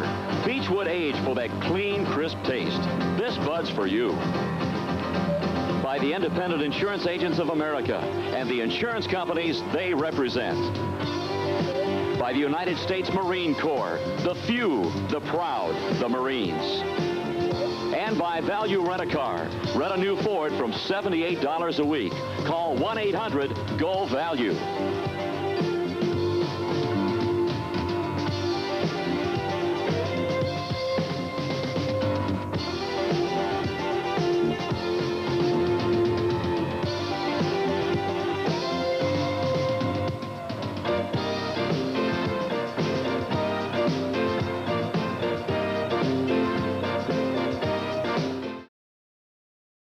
I'm Steve Grad. Clarence C.A. is back deep along with Kevin Caldwell. Jim Taylor will kick it off. He does the kicking off. That is C.A. on the near side, Caldwell on the far side of your screen. 10-7, Southern Mississippi leads. They kick it off and we're ready to go. And Caldwell at the 6-yard line for the Miner to the 26-yard line. So Texas El Paso, as Bob Cassiola mentioned to you, will need to establish its running game in this second half. And there are halftime statistics. Just as we talked about it, total yards 145 for Texas El Paso, 129 came through the air. They've got to get their running game going. And far greater balance for Southern Mississippi. Haggerty, the quarterback. 7 of 12, 129 yards and a touchdown, and he was sacked twice in the first half. And this is Fuller to the 34-yard line as he fights his way for yardage on first down.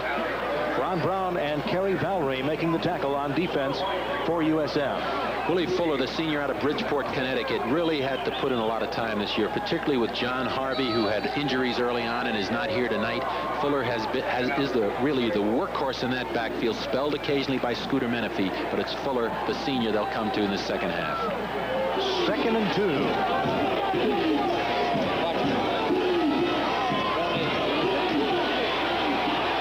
Defense smelled that one, and Willie Fuller went down. George Hill the first to hit him. An All-American honorable mention for Southern Mississippi. George Hill, the inside linebacker, 2 interceptions this year, the leading tackler, 51 solo tackles, 104 total tackles. He really is the inspiration on that defensive line. He was helped that time by Sam Thomas, the defensive tackle, number 70, who has 50 individual tackles. The two of them very effective defensively up front for Southern Miss. An extra tight end, Rob Hausler, is into the game now. They roll right. Haggerty nearly has this one picked off by Simi Carter, a redshirt sophomore from Harvey, Louisiana. He was just trying to get the ball and get the first down, but Simi Carter, the sophomore, came in and made the play. He came across, timed it perfectly, and once again, Southern Miss's defense is turning the ball back to their offense, and they could have excellent field position at the start of this third period. James Henry back to receive the punt from Brownlee. from their own 20. 3 plays in the punt for the Miners. We talked about Henry, career 6 touchdowns returning punts, 2 this year. 2 punts tonight for Brownlee, average 43 yards. They were coming. And this is Henry. This is Henry on the sidelines. Henry breaks it. It'll be all the way. Touchdown USF. No flag.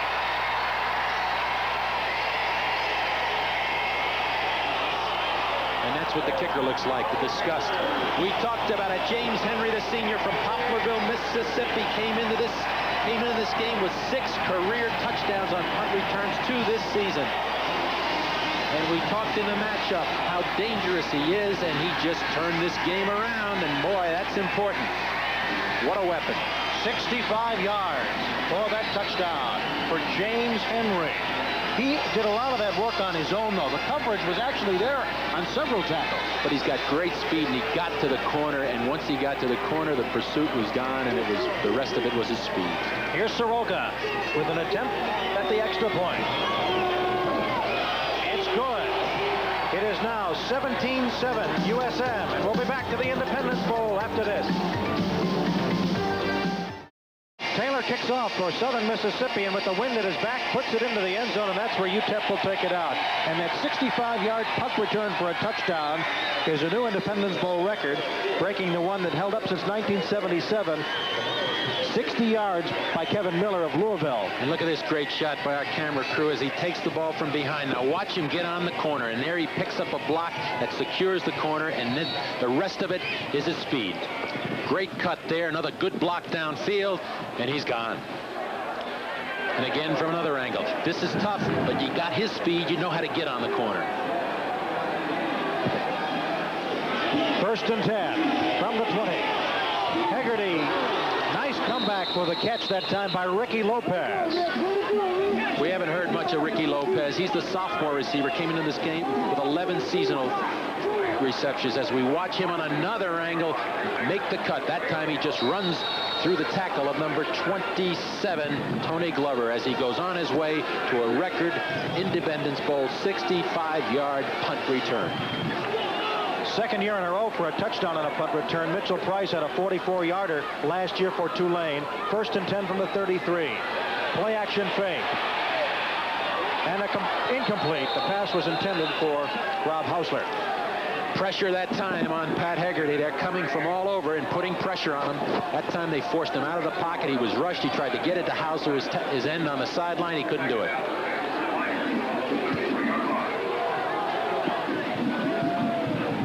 Exactly 13 minutes to go in the 3rd quarter of play.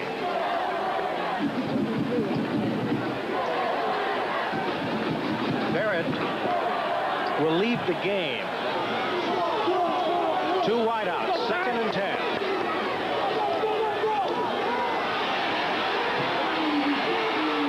Hegarty tripped up from the back. A nice play by Kendrick Collins. Wayne Dow is standing by with an update on our phone poll. All right, Steve, and the poll continues, our nationwide fan poll. Should the college football players around the United States be paid, or should they not be paid? Let's hear your vote. Call now. Call this number if you vote yes, they should be paid. 1-900-400-6381. If you think they should not be paid, vote no. Call 1-900-400-6382. There is a $1 charge. But join in the great fan poll. How about it, Steve? 3rd and 10. Hegarty in trouble. More trouble. Hill and company bury him. No running game for the Miners. You can see the confidence turn here. The defense now has come alive. Southern Mississippi is totally outplaying the offensive line. The experienced offensive line for UTEP is now not protecting Pat Hegarty. He is being pressured all the time, and watch him here. He sets up in the pocket, but look at those black jerseys coming to him. There's the pressure. He starts to scoot, but there he is, number 34, George Hill, to make the hit. Lance Brownlee for a 2nd punt drops this one, and they bury him, and more action for USM. The Golden Eagles going wild in the 2nd half. Pat Jackson came busting in there. Zinnie Carter, and Brownlee looks hurt. He looks hurt is right. We have 11:37 to go, third quarter. The score, Southern Miss 17, UTEP 0, 7. Back into the sports for your local station.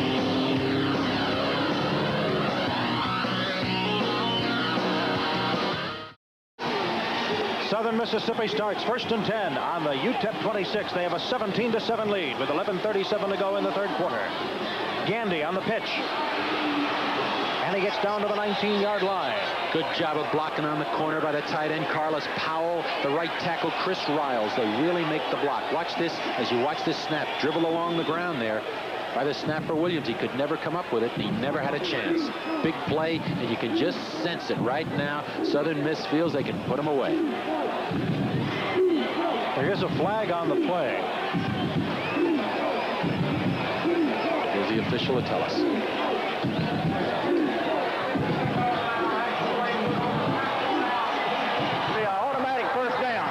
Frustration mounting for the Miners on a personal foul to add yardage to that play. They go first and possibly goal inside the 10. It looks like they'll place it inside the 10.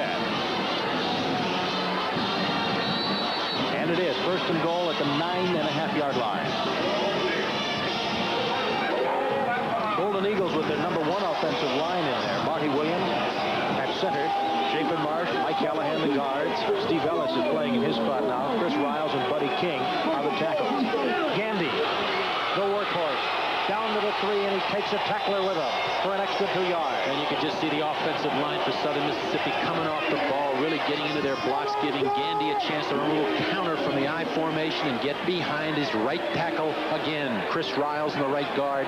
That is Lehman Braley. Watch this. Little counter play. They pull the left tackle, Buddy King, to lead him up in there, number 73, but that's great blocking, and that's good yardage inside the 10-yard line. Second and goal from the 3. More beef added to the defense. Larry Teal and Lorenzo Constantini, who incidentally was born in Rome, didn't go to football. Second man, Gandy, tried to go over the top, and he stopped short. Very interesting. Again, they bring Alric Young, number 6, in at quarterback, the option-type quarterback. They get in the power I set, 2 tight ends, and they really can smell the end zone. Watch it here from a low angle. There is number 6, Young, the quarterback. They're in a power set. He's going to get the ball deep to his tailback, following his halfback and his fullback up inside. And there he is. Andy, good yardage. Watch him stretch this thing out and get another extra yard. Excellent. 6 UTEP penalties for 45 yards. Touchdown unmolested by Gandy. Nice faking by Young, and Southern Mississippi's piling it on. A little counter play off the power eye, and Shelton Gandy gets him for the score, and he's had quite enough. 8 touchdowns now for this young man. Boy, I tell you, the dancing gets more finesse every year, too, after the scores. Watch this now. They start off, little step to his right by the quarterback. Young counters back, gives it to Gandy, and nobody's around. There's no question now UTEP is confused and very upset out there, and they're showing it with penalties and just not coming off the ball defensively. 27 rushing touchdowns for Gandy. That makes him 3rd all-time at Southern Mississippi. The extra point is good. And with 9:52 to go in the third quarter, Southern Mississippi 24, Texas El Paso 7.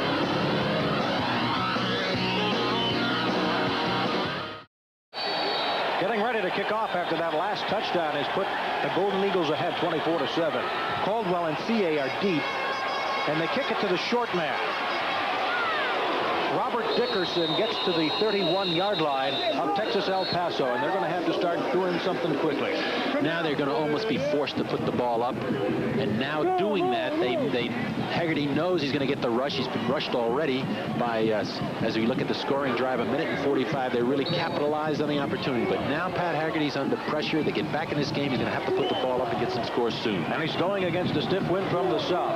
Maybe a draw play here and there might throw the USM defense off balance. They pitch it, and it goes wild. Scooter Minifee just better get to it. He does, but it's a big loss. A 12-yard loss back to the 19. And this club has lost its poise. There's no question about it. They're making terrible mistakes for a team that's 9-2, finished 2nd in the WAC conference. Watch this. A little quick toss, trying to get the ball back to number 3. Menifee, he never handled the football, took his eyes off it. Fortunately came up with it, but a big loss, and they're looking at 2nd and 22. They go with 3 wide receivers to the right. Make that 2 wide receivers to the right and 1 to the left. 2nd and 22. tight end Atkinson. He gets to about the 24-yard line. They pick up 5 of those yards, but that's not going to do it. USM will give him that all night as Rod Lynch made the tackle. Good pursuit. They'll give him the short pattern. They've got to get the offense working. They've got to get a few first downs, start to build their confidence a little bit. You made a good point during our break, whether the fact that the coaching staff of the Miners leaving might affect them. And now Curley's got a new beginning for his team, so they're fired up. 3rd and 18. 8:35 to go. Third quarter of play. 24-7. Southern Mississippi in the dark uniforms leading.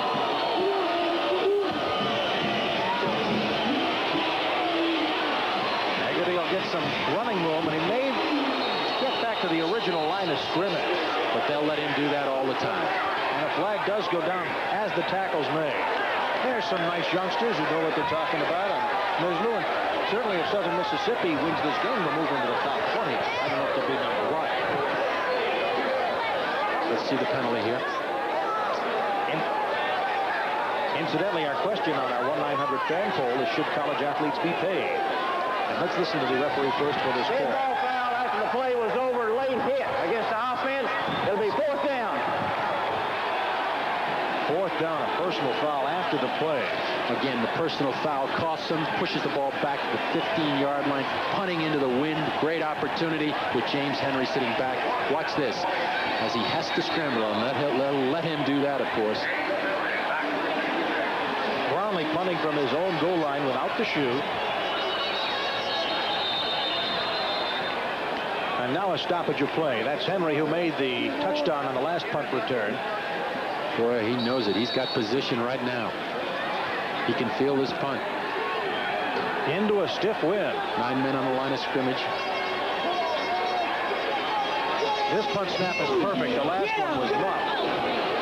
And here is Henry at the 45. And Scooter Menifee absolutely puts him right down. Scooter Menifee, one of the quicker members of the team, a sophomore redshirt from Houston. Big tackle by Menifee because he put him down this side of the 50-yard line. Took away about a good 15, 20 yards that he could have if he had fielded that ball and got away from Menifee, got up behind his screen. Give USM's defense a lot of credit because they are really holding a high-scoring Texas El Paso team. They're averaging 30 points a game coming into this. But in this half, Texas El Paso's minus 4 yards. A slot to the left for the Golden Eagles. Wormsley, who's caught a touchdown pass, is stopped after a 1-yard gain. Ken Salim made the tackle. Now, Southern Miss can just take their time, take a little time off the clock, mix up their offense. They're in total command right now. They got the wind at their backs. Sure, they're thinking they'd like to get a few more points with the wind at their backs. Southern Mississippi didn't need a lot of yards this half. Great field position has given them that. They've capitalized on it. Here's Ricky Bradley running up to about the 49-yard line. Salih again on the tackle. And also the ability for Curly Holm and the coach of Southern Miss to alternate his tailbacks now. He's got Bradley in there. Eddie Ray Jackson was in there early. And, of course, Shelton Gandy has had a great night. Eddie Ray Jackson comes in, and Bradley goes out. There's some of the True Blue Eagle fans, the Golden Eagle fans. Mrs. Tillman back into the game, wide to the left. Watch for him.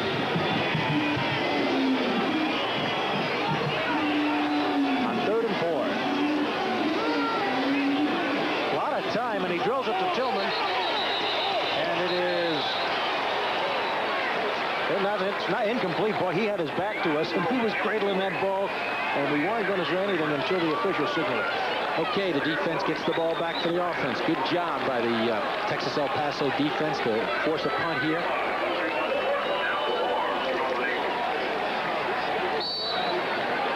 Well, in the second quarter, when UTEP's offense started inside USM territory, as Cooks goes back for the punt, and they came up empty and lost some yardage, that's when all the wind came out of their sails. Bryant punt. Cooks takes it on the 10. Falls down and is down at the 9. That's how it's been going for Texas El Paso. 6:28 to go, third quarter. 24-7, Southern Mississippi leads.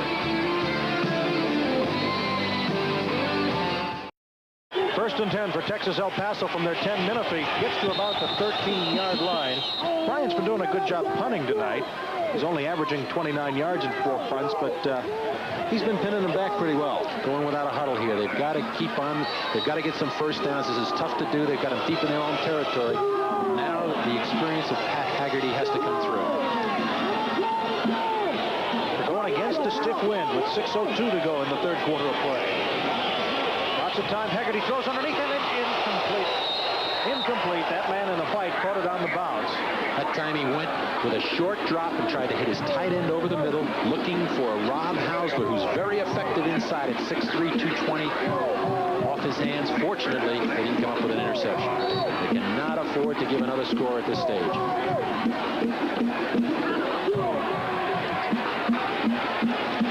how does that offensive line look to you right now? You can usually tell how the linemen are, how the team is, by looking at the linemen coming up to the line of scrimmage.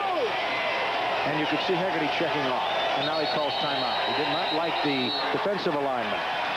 If they do make a comeback, that'll be a precious timeout in the fourth quarter. Dwayne Dow, what's the latest on the telephone poll of our fans? Well, Steve, we still have time for the viewers to call. We still have time for the viewers to call on our nationwide fan poll. And this question is igniting a lot of interest. And I'm a little surprised at the results so far.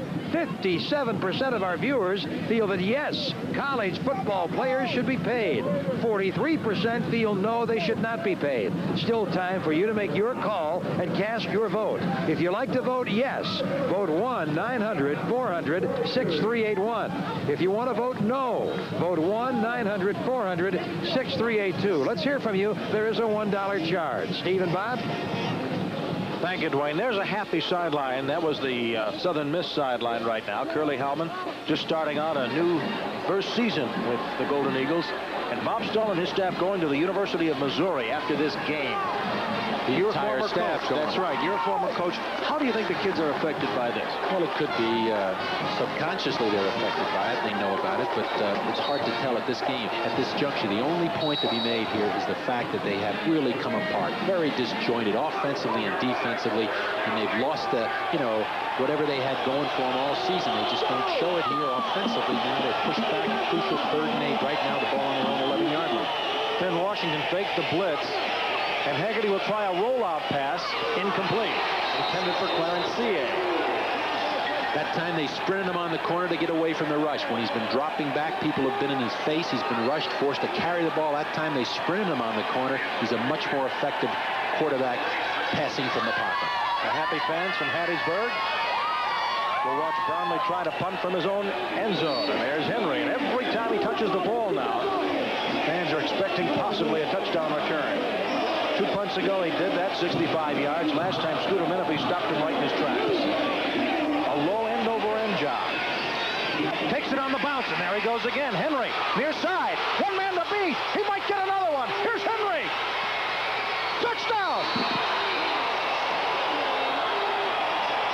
And look at the Southern Mississippi bench.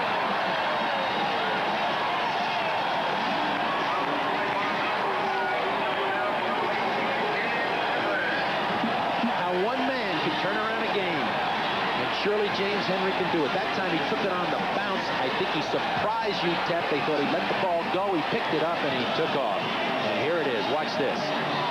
Perfect bounce on a grass field. Here he takes off. Gets one block there, another by number 12, Simi Carter, and a key block at the end by number 95, and that is Pat Jackson, a defensive end, and he's in the end zone. And Soroka, who's been a busy man with point after tries, will try it again.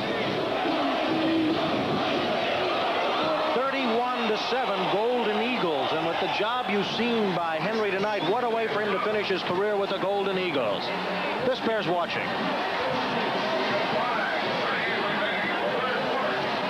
At the 45. Good blocking up front, just enough to give him an opening, a seam, because with his speed, he goes. This is the 8th career touchdown for him on punt returns. And there's the block by the big defensive end, Pat Jackson, number 95, that permits him to get in the end zone. Well, he's just tied a record held by many other players of 2 touchdowns in the Independence Bowl, but very few have ever done this. 2 punt returns for touchdowns. That is a record. And there's the reaction of James Henry, and a dispirited Texas El Paso bunch will try to return this kickoff. And get ready. You're going to see those highlights for a few days around the country on all the sports recaps. We're delighted you're spending this Christmas Eve with us at the Independence Bowl on Lizlou TV Sports. Lanny James, Dwayne Down, Bob Casiola, I'm Steve Grad, and there are the deep men, Caldwell and CA. And again, with the wind at their back, the kick goes through the end zone. And interestingly, all touchdowns tonight have been on the left side with the wind at the back. Coming up on Lizlou TV Sports on Thursday the 29th at 9 o'clock Eastern Time, 8 Central, 7 Mountain and 6 Pacific, you'll see Colorado's Buffaloes from the Big 8 against the Wax Brigham Young Cougars. That'll be at the Freedom Bowl in Anaheim. And there's the win. You can tell it's been a factor tonight. Surely Southern Miss has capitalized on it in the 3rd period. 1st and 10 from the 20 for Texas El Paso, down 31-7 with 2 wideouts and 1 running back. Quick out by Haggerty across the 30-yard line. That goes to Barrett. Tackled by Tony Poe. Changed his formation that time, came with 2 tight ends, 2 wideouts outside of, got a little blocking, a little time at blocking from his tight end staying in, and he just went to work on the wideout coming across in the wide position, Reggie Barrett, and got a 1st down. Interestingly, if they can score against this wind before the 3rd quarter ends, they are capable of being explosive enough, especially with the wind, to put a lot of points on the board in a short period of time. 1st and 10 from the 31. Another quick out. This one complete to Barrett. Stopped short after a 7-yard gain by Simmy Carter. He goes to that quick drop because that takes away the opportunity of putting pressure on him. He gets the ball off quickly because, of course, in this situation, there's no reason for Southern Miss to gamble. They're playing his zone coverage. They're laying off the wide receivers. So he's just getting the ball to the wide men, get him out of bounds, stop the clock, try and make 1st downs. Those fans agree that USM as a top 20 team, if they win tonight, would probably crack it on 2nd and 3 from the 38 of the Miners.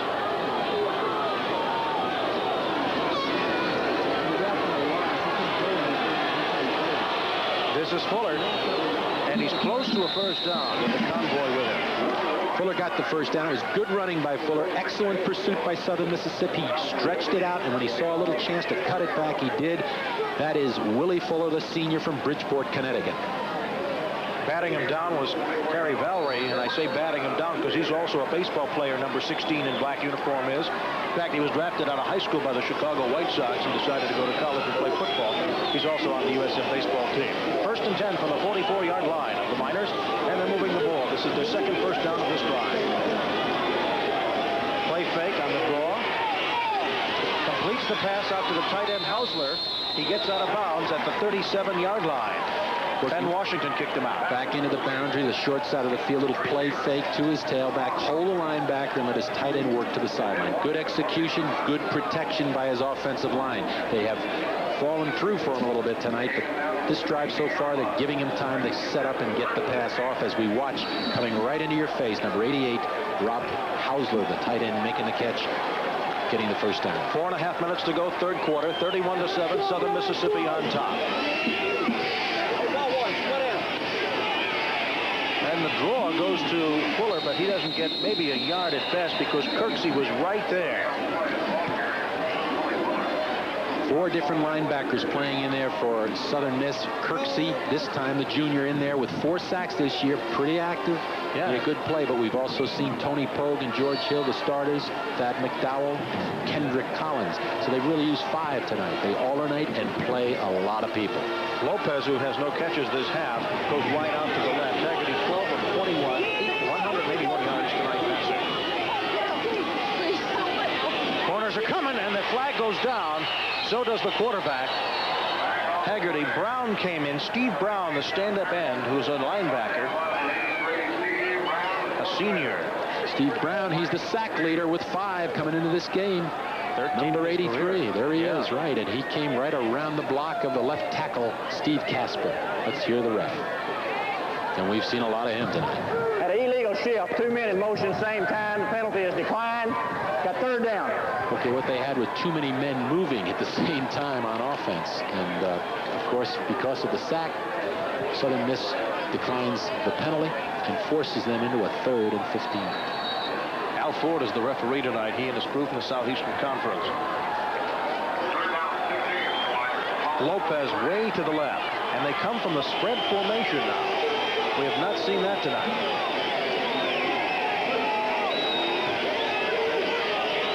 Pressure.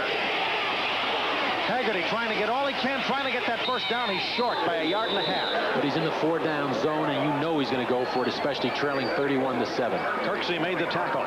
You got to give a lot of credit to Pat Haggerty. It has not been a good night for this youngster, but he's battling in there, and that time he took it upon himself to try and get the first down. Made a good choice, got the ball to the 30-yard line. He's looking at 4th and 2. Actually, special teams have really made the difference in this.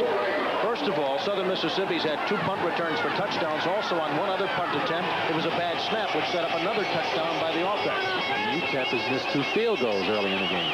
2:49 to go, 3rd quarter. 4th and 2. A good safe pass out of the backfield to Eddie Dixon, who's caught now 19 passes on the year, and George Hill racks him up, but it is a first down. They stop the clock to move the first down markers. And this is the way Texas El Paso played it all season. A lot more balance, a lot more control, and especially protection for their quarterback. They're looking good on this drive. It may be a little bit late, but they've got to get a score. And you mentioned if they can get it against the wind, that will be an incentive for them going into the 4th period with the wind at their backs.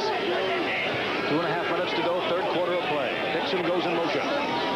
Scooter Menifee follows his block. Now has to cut it back in. Scooter, out of nothing, gets a couple of yards.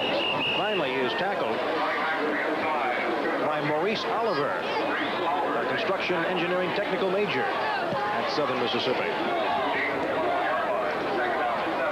Teams are even with their first downs tonight, each team with 13, but the scoreboard's where it matters, and it's 31-7 Golden Eagles on top of the Miners with exactly 2 minutes to go in the 3rd quarter of play. 2nd and 7 from the Golden Eagle 21.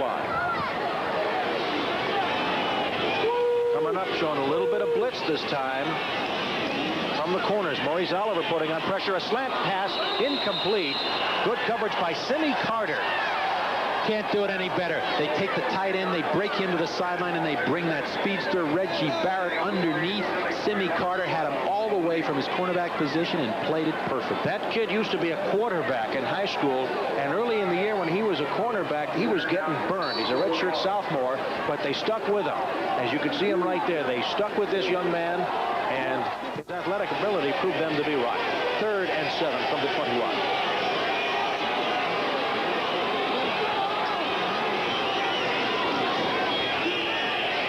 Haggerty's pass, incomplete. It may have been partially deflected, but it was still catchable. Again, Steve Brown didn't get to the quarterback, but he saw him, and it rushed him, and he rushed the football and threw it low. Steve Brown, the best defensive player on the field, according to his coaches, from the defensive end position, and he made the play. Well, Haggerty upset when he saw Hausler unable to hold on to it. So now a 3rd field goal try by Jackie. This one will be from 37 yards. He's missed 54 and 29 tonight. Not this time. Against the wind. Yes, he barely got it over, but it is a field goal, and they score against the wind. 31-10 now the score, Southern Mississippi. Well, they didn't get the touchdown, but they had to get points. And they got points, and they're hanging in the ball game. It'll be an interesting 4th period. But there's no question that Southern Miss took charge in the 3rd period, and they really capitalized on mistakes by UTEP. Well, what are you going to be doing on New Year's Eve afternoon? We'll be at the Peach Bowl, Iowa and North Carolina State, 1 o'clock Eastern Time, live from Atlanta on Mislu TV Sports. Iowa with those 3 ties this year. North Carolina State, a really fine football team. Dick Sheridan done an excellent job with that club, and is a possibility he may be moving also, as rumored that he may be the next head coach of the University of Georgia.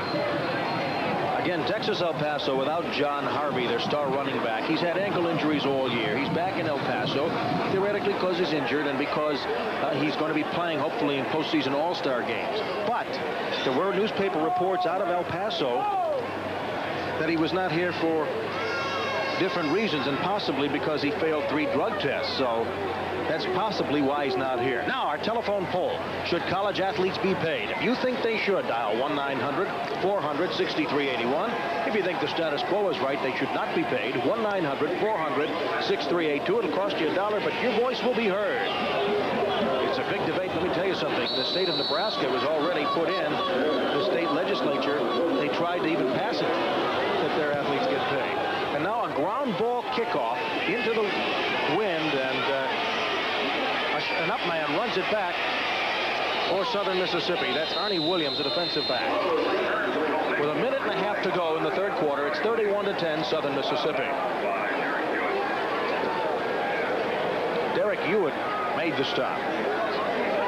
Give him proper credit.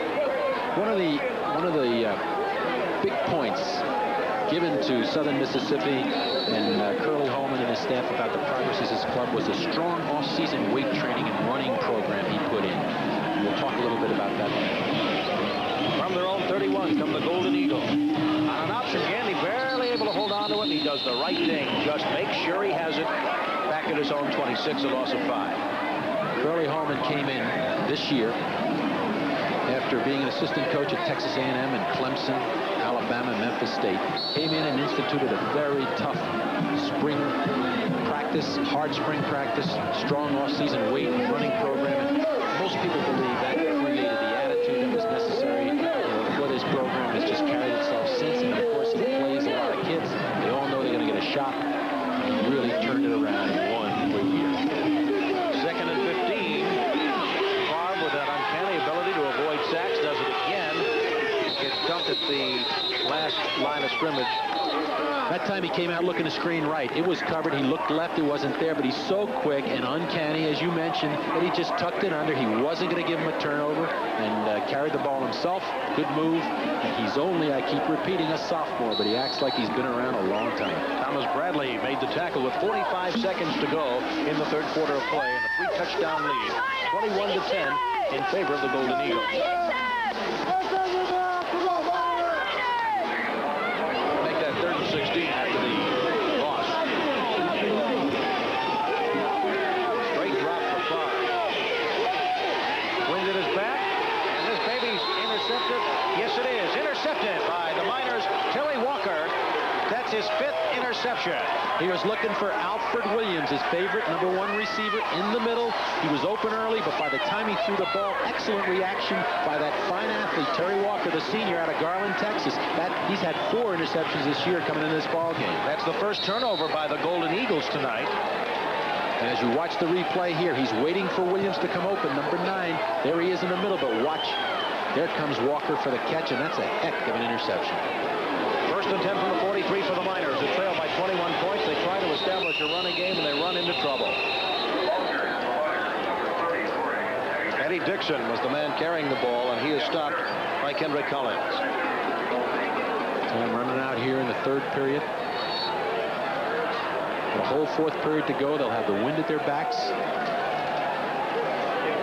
Offense coming together a little bit for UTEP late in this ball. 10 seconds to go before the third quarter ends. They're going into a stiff wind from the south. Play action fake. Haggerty right over the middle. It's complete to Barrett. Barrett to the 40-yard line. And I'll tell you, Barrett's from a family with a lot of football talent. As the third quarter comes to a close, John Nichols made the tackle. With the score, Southern Mississippi 31, UTEP 10. Back with the fourth quarter in a moment.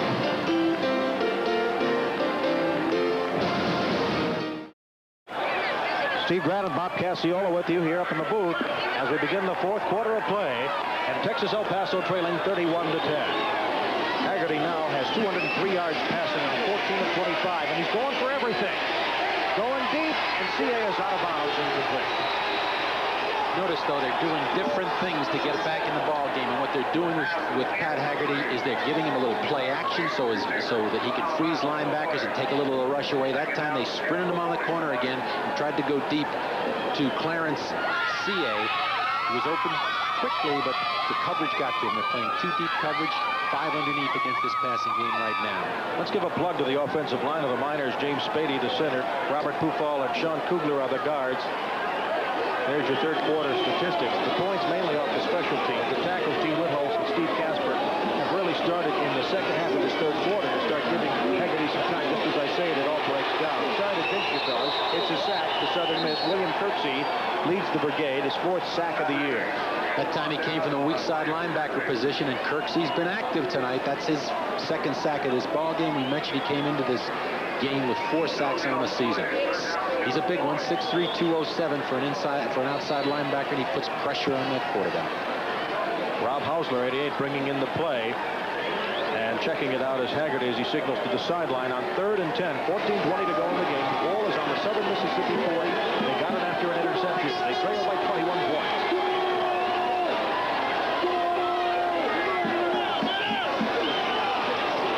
It is a draw. And Eddie Dixon having all kinds of problems. They thought that might work as Kendrick Collins, the freshman redshirt from Decatur, Georgia, made the tackle. But they'll go for it here because they're trailing 31-10. The ball's sitting on the 40-yard line. They're going to go for it on 4th down.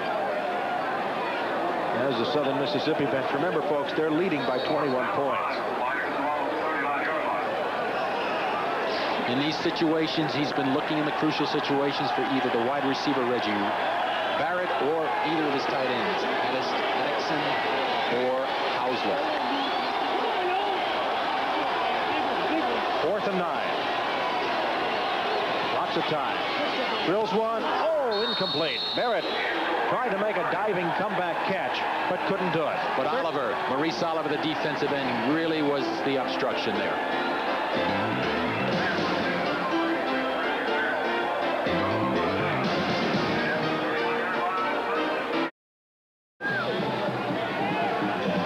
.55 to go in the game. 31-10. Southern Mississippi, and UTEP blew a great opportunity after that interception with the wind at their back. Big hole for Gandy. Big hole. Finally hauled down at the 38-yard line of Texas El Paso. The secondary had to do the work. Cook's among the tacklers back there. Gandy's been the workhorse tonight. He's caught the ball coming out of the backfield. Here's a little toss to him as he starts outside. He sees the opening back in, cuts up behind the block of Warnsley, his fullback. Good blocking on the right side by Marsh, the right guard, and Richard Green, the right tackle. He's got 91 yards and 15 carries tonight. So the Golden Eagles continue to move the ball. Weeks goes in motion. Gandy, the bread and butter man, still on his feet down to the 31-yard line, and those tackles are not being made. Yeah, that's it. You can start to see guys reaching instead of hitting, and then you reach on the back of Gandy's quality.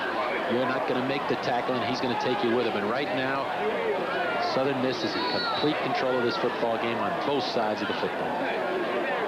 Passing tonight, far 15 of 24, 157 yards, a touchdown and an interception. 2nd and 3 with 13 minutes to go in the 4th quarter of play. And as a rushing team, Southern Mississippi on that carry has now 100 yards.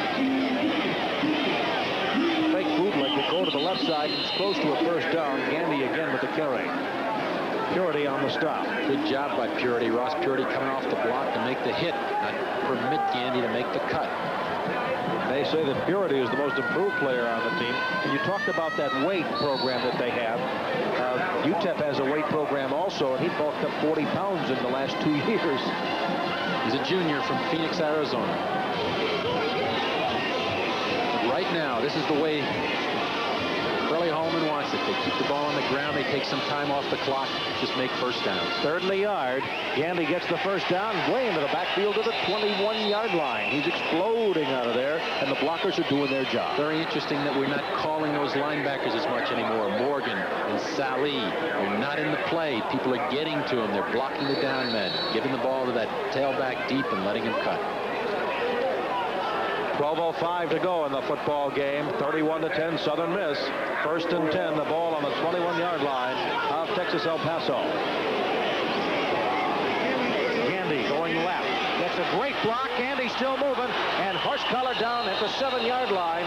An outstanding block was thrown to help spring him by 78 Chris Riles. Chris Riles, a freshman at 6'8", 262. Pulls on the left side. Watch 78 come out here as they hand the ball back to him in the cutback play. There's Riles on the corner making the block for you. That's the kind of guy you want to run behind. And he's been doing it all night. What a night for Shelton Gandy.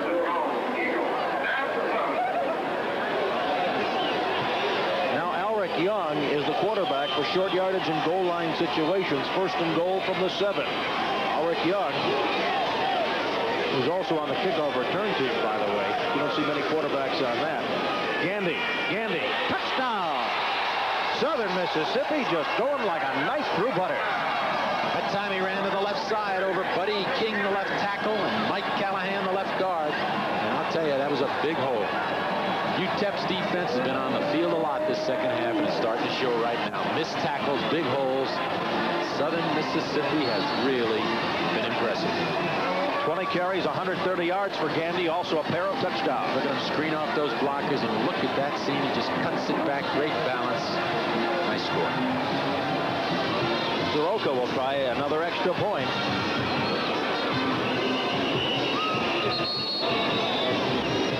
And we have a stoppage of play here. It'll be very interesting when Texas El Paso gets the ball back, whether they'll make any changes offensively. The possibility exists. They haven't moved the ball with Pat Haggerty. We may see another quarterback in there. We saw their second-team quarterback, David Flores, get up and start to warm up. Soroka, as he's done all night, is good on the extra point. And it's 38-10. Southern Mississippi leading Texas El Paso back to the Independence Bowl right after this.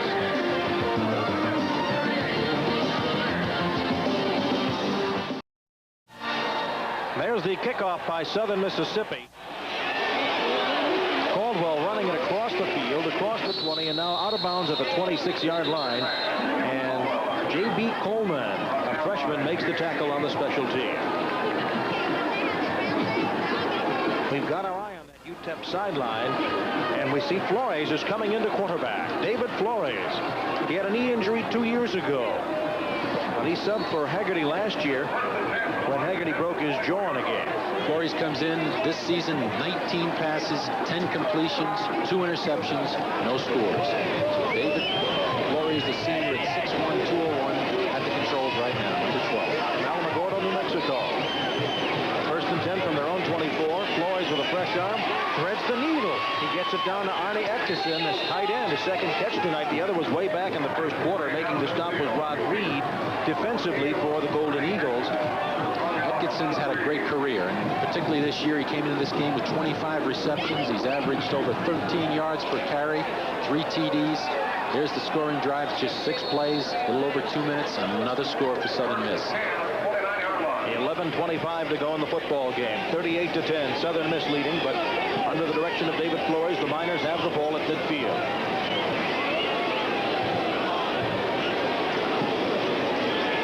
And Barrett has the ball pop out of his hands. I was mentioning something about Barrett before. I should get this in.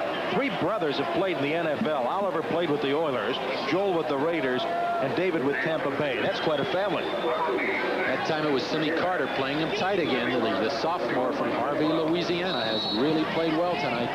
Played him very tough. A lot of folks who are Missouri Tiger fans are keenly watching this game to try to get some kind of preview on Coach Bob Stowe and the staff. The special teams have let him down a little bit tonight. He's trailing 38-10. The staff will go to the University of Missouri next season. Straight drop again for Flores.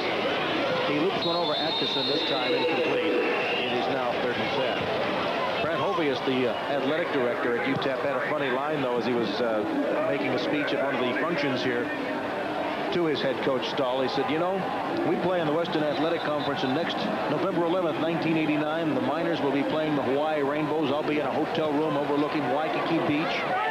And he says, I think I'll give a call to Bob Stahl, ask how he did it. Norman, Oklahoma, in the snow with his Missouri Tigers. Tonight, Flores is now 1 for 3 for 25 yards. It'll be 3rd and 10 from their own 49.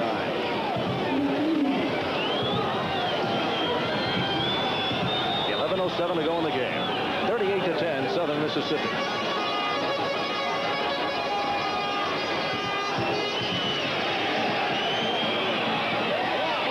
Nice grab.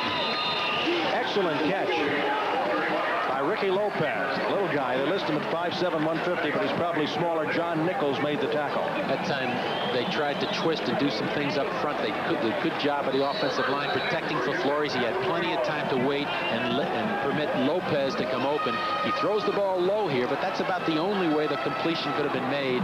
Excellent concentration by Lopez for the catch. Lopez was tough. Last year he was not only a wide receiver, he also played some defensive back for the Miners. 10:42 to go in the football game. And the handoff to Scooter Menifee, who's tripped up at the 22-yard line. Simi Carter made the tackle. Menifee, the sophomore, Houston, Texas. He's in tonight. He's playing along with Willie Fuller because the leading rusher is not here. We mentioned about Harvey. John Harvey not being here, officially not because of injury, or not here because of injury, but the El Paso newspaper reports he failed 3 drug tests. That is a report from a newspaper. We do not know the official word yet. Flores mobilizing, changing the formation on the line of scrimmage, trying to get the ball out here in the flat to Barrett. He throws the ball. Good coverage again on the corner. That time by number 27, Rod Reed. So it'll be 3rd and 1 from the 22. That's a happy bench right there. Plays are run in. Texas El Paso runs their plays in with their tight ends. They substitute either Hausler or Atkinson with the play. 3rd and 1, 9:57 to go in the football game. The Miners are trailing 38-10. Flores, the quarterback, this time on a pitch. First down, and Eddie Dixon does the carrying. He's the offensive captain, carrying a burden tonight. Dixon used mostly as a blocker for the tailbacks, carrying the ball. Has carried the ball this year for coming into this game for a 4.4 running average, 6 TDs. Kerry Williams made the tackle. It's 1st and 10 from the 15. They have the wind at their backs. 9:50 to go in the game. Lopez way out to the right side.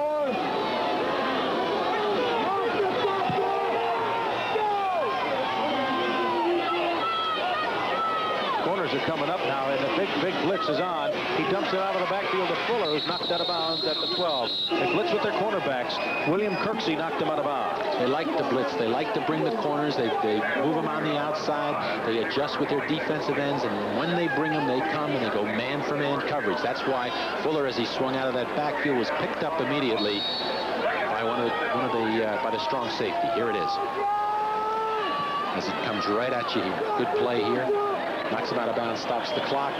2nd and 7, the ball sitting at about the 12-yard line. 9:45 to go in the game. Flores has led his team on the attack this time. Haggerty on the bench. They come again, and a penalty flag goes down.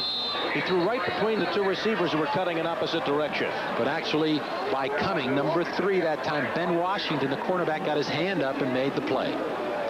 But they can afford to play now. They can play recklessly. They're ahead 38-10. They're in complete control. And holding on the offense on the play, repeats 2nd down. So they'll repeat 2nd down. Some of the top players in college football will be in Mobile, Alabama on Saturday the 21st at 1 o'clock Eastern Time as the North All-Stars battle the South All-Stars in the Senior Bowl game. Another top postseason college game on Mislu TV Sports. We want to thank Jack Duggan and C. Stoker, our spotters up here tonight. Of course, Dale Kaiser, our statistician, doing a great job helping us in the booth. 9:41 to go in the game. 38-10. Southern Mississippi. It's now 2nd and 17 for Texas El Paso. Going for the hole, ball of wax, and it is short of the goal line, but caught in bounds at the 3-yard line by Vic Bailey. The freshman redshirt from Fort Worth, coverage by Kerry Williams. And this is great concentration and a fine pass by Flores as he is being pressured right in his face. Right there, he gets the ball off. Good coverage downfield on Bailey, but he makes the catch. Bailey, only a freshman. Watch it from the low angle here.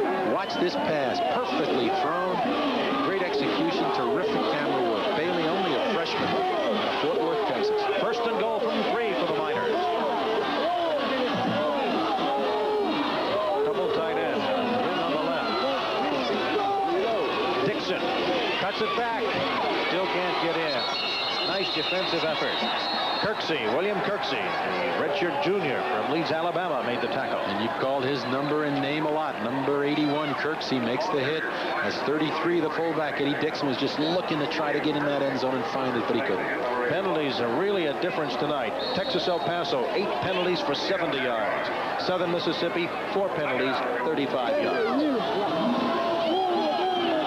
And only on the first drive of the first quarter were the Eagles hurt by their penalty. 9 minutes to go in the game. Second and goal from the 2. A pass into the end zone to Fuller, touchdown. So David Flores gets them on the board. Very nice job by Flores coming in here. Good execution, hanging in the pocket. Lots of poise, and that time he just flooded the zone. Tight end, tailback, and fullback in the corner. And they run out of people to defend. Little play fake right there. He just comes behind that blocking and that fake and puts it in the corner. With 2 men in that zone, there were 2 men on Scooter Menifee, and Fuller got behind him. Fuller's second touchdown reception this year. Now going for 2. Right. They're down 38-16. Make it a lot more fun if they make the 2 points, because then they'll be down 38-17. 3 touchdowns and 3 conversions away with the wind at their back. 2-point conversion try. Flores back of the end zone. Extra 2 points are good. The conversion is good to Fuller. So the man who caught the touchdown also catches the conversion. 8:50 to go in the game. The score, Southern Mississippi 38, Texas El Paso 18.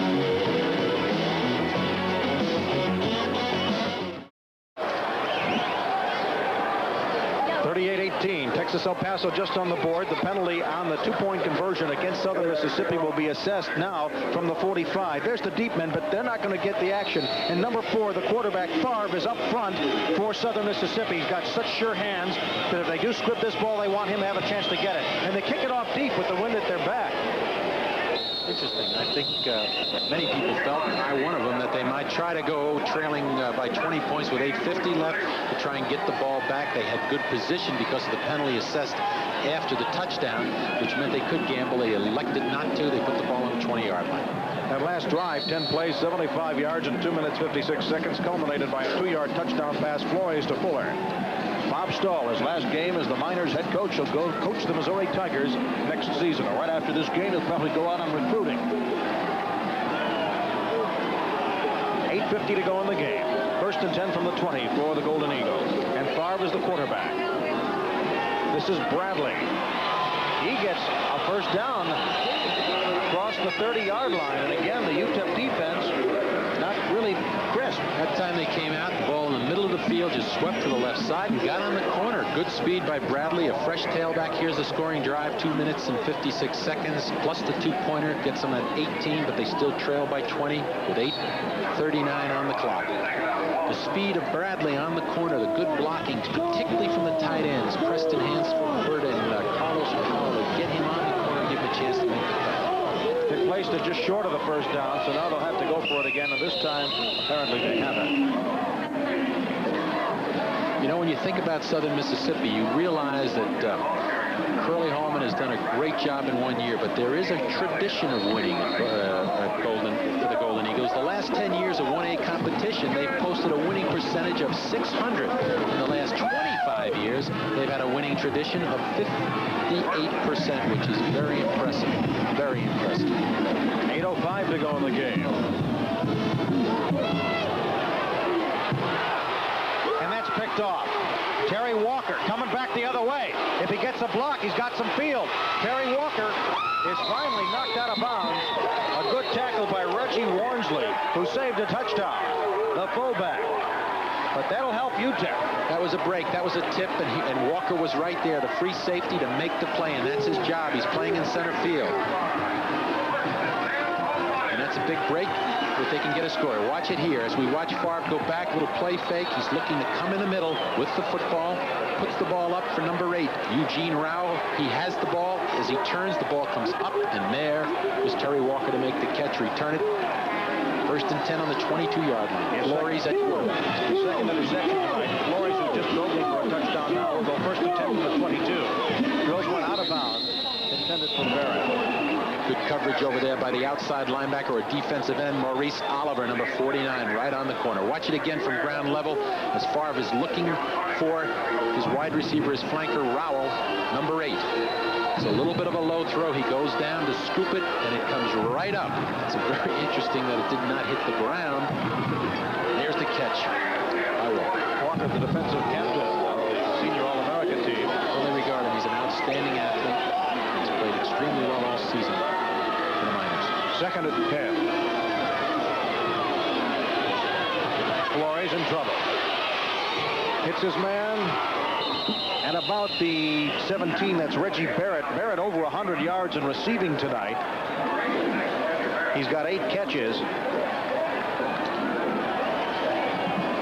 The situation now, this is a third down call, but of course they've got an extra down. It's 3rd and 6. 7:22 to go in the game. The clock is ticking. 3rd and 6 from the 18.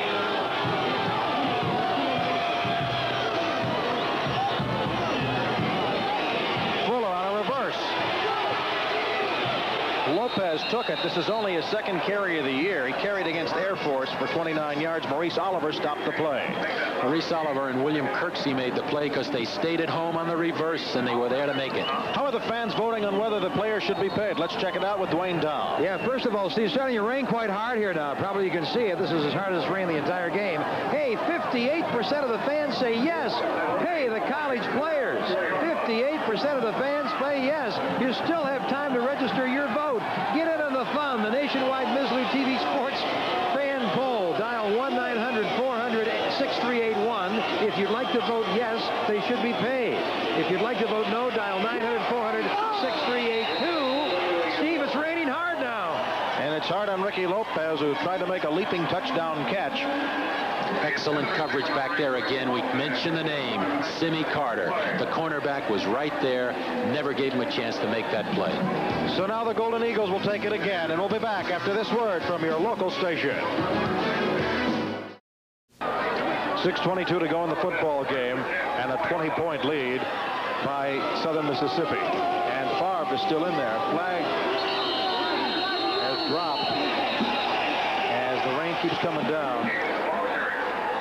Well, maybe I saw a yellow hot dog wrapper is what I saw. Well, whatever you saw was blowing in the wind and the rain, but that time I know right now all they want to do is hold on to that football. They don't want any fumbles. They want to just take the clock down.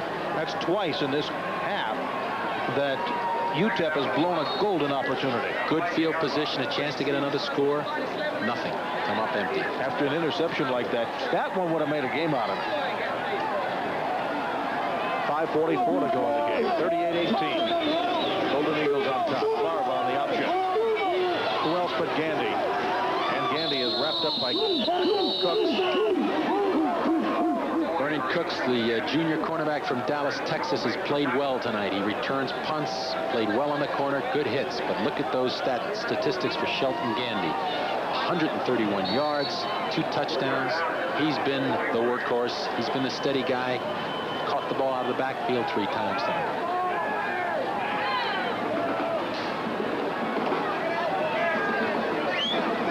Well, the Golden Eagles expect to crack the top 20 in all the ratings after this one if they can hold on. They've got 5 minutes exactly to do it in.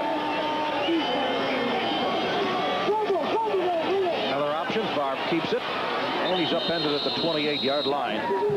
From the secondary, Walker came in. Nice tackle in the open field by Terry Walker as Brett Favre decided to keep the ball. Didn't want to risk pitching it out there. Looked like he had an opening, but big hit, and they're going to force him to punt the football. Walker has another responsibility. He's also the guy who aligns the defense for UTEP.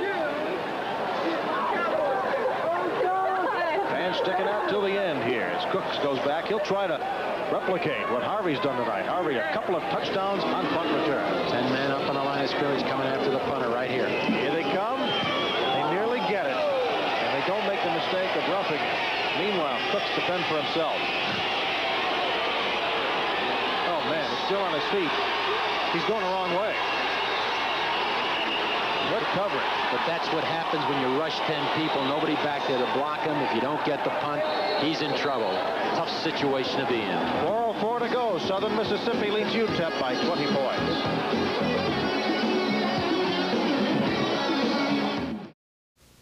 Flores is quarterbacking in this quarter. He's 6 for 10, 72 yards and a touchdown, but they missed a great opportunity from the USM 22-yard line on their last possession. He drills a pass and he completes it in the rain as it comes pouring down here. This is to Barrett.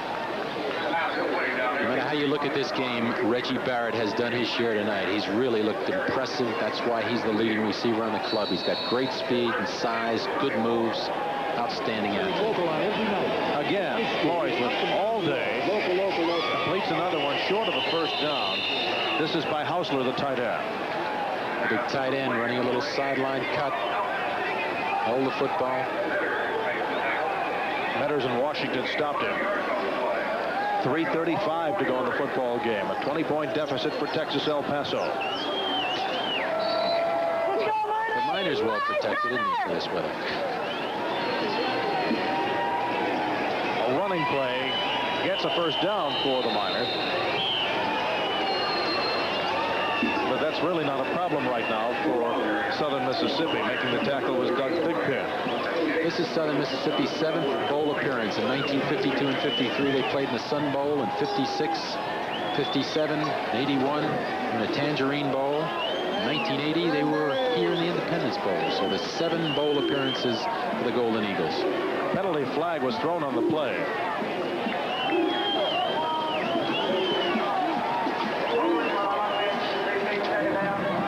It's holding against the offense. CA and Atkinson come in for the Miners.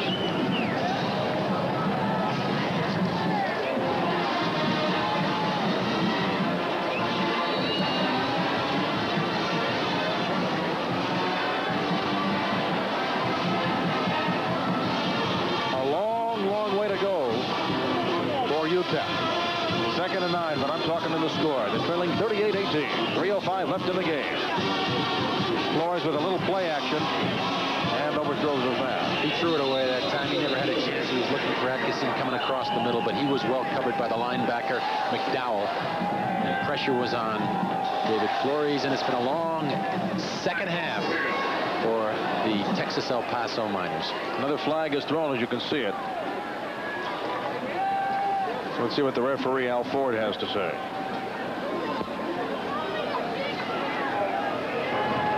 Dead ball foul, personal foul. On the offense, it'll be 3rd down. Frustration showing on the Miners. A personal foul when the play is over. UTEP will go 10-3. Incidentally, they're allowed to play that 12th regular season game because Hawaii is on their schedule in their conference. So they allow you to play 12 games if you have to play Hawaii. Texas El Paso, 10 penalties, 95 yards today. One time they couldn't get teams out to play the Rainbows unless they made that special dispensation. 3 wideouts to the left. Flores the quarterback. Little spinning move. Pass is batted away, nearly picked off. 95, Pat Jackson. 6'2", 226 junior made the breakup. We mentioned that in the first half, Southern Miss played 57 players, and now we're getting into Pat Jackson, who's the backup defensive end. They must be well over 100 by this time. But that's the secret to the program. A lot of people have a chance to get in and play a key role. And under these circumstances, they're all having fun, even though it's raining hard right now. The ones in the white shirts aren't having too much fun. Brownlee will punt without the shoe. 2 run back for touchdowns. Then there was a fumble on the snap. And Henry lets it roll out of bounds. 2:46 to go in the game. 38-18 in favor of Southern Miss. We'll return.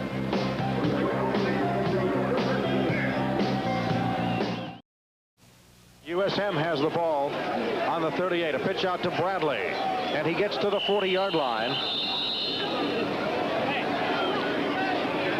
Making the tackle was John Eldridge. And here's our Budweiser player of the game. Need we say more? James Henry. 2 punt returns for touchdowns and an excellent defensive game, too. But the key was that James Henry turned the game around with those punt returns. And, you know, we heard so much about him coming into this ball game, but what a talent. Very deserving of that. 1:38 to go in the game. 3rd and 4 for the Golden Eagles. The ball on the 40-yard line. And Elric Young is the quarterback. His pass was intended for Tony Johnson, a wide receiving junior from Birmingham, incomplete. On the coverage was Reggie Rockamore. And Troy Refford also helping him out from the secondary. 4th and 4 from the 40. 38 points tonight, a new Independence Bowl record. And they came fast, particularly in the 3rd period, because of turnovers through their special teams. Bill Ross is going to take this punt from Scott Bryan.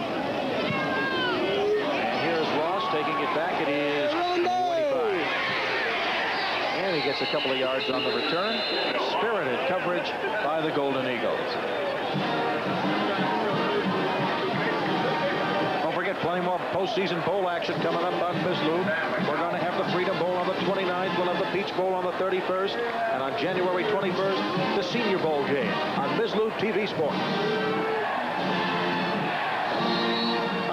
For pride, you want UTEP, those kids, they don't care if it's 119 to go and they're down by 20. They want to score. We have a combined new record for points. The old record was Oklahoma State and Texas A&M in 1981. But this one is a new record. 56. Flores to Erickson. And he's down at the 36-yard line. Well, we said early on that it would be a high-scoring game, but we expected it to be a lot closer in the scoring. And really, the fact that Texas El Paso did not generate much offense until the late parts of this game here was the big surprise in this ball game. And really, the excellent all-around play on both sides of the football by Southern Mississippi. Incomplete on that pass, a sideline pattern. They tried to spring a man. David Flores, he didn't expect to get into the game this way with the team being buried. We thought we'd have a nice even matchup tonight. Don't forget, UTEP came in here at 10-2, and the Golden Eagles of Southern Mississippi at 9-2. Under a minute to go, 55 seconds left in the Independence Bowl. Flores 9 of 17, 105 yards and a touchdown pass tonight.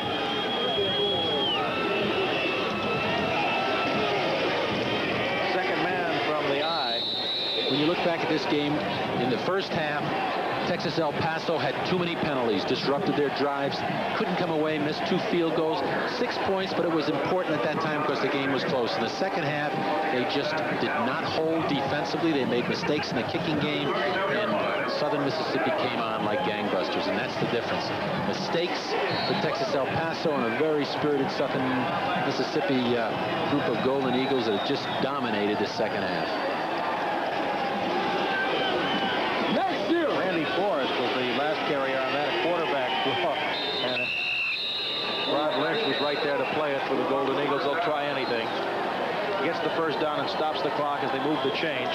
Let's go to Dwayne Dow for an update on the poll on whether college players should be paid. Well, with this rain coming down, we could do a little Gene Kelly number on the sidelines here in Shreveport. But gentlemen, on the fan poll from around the United States,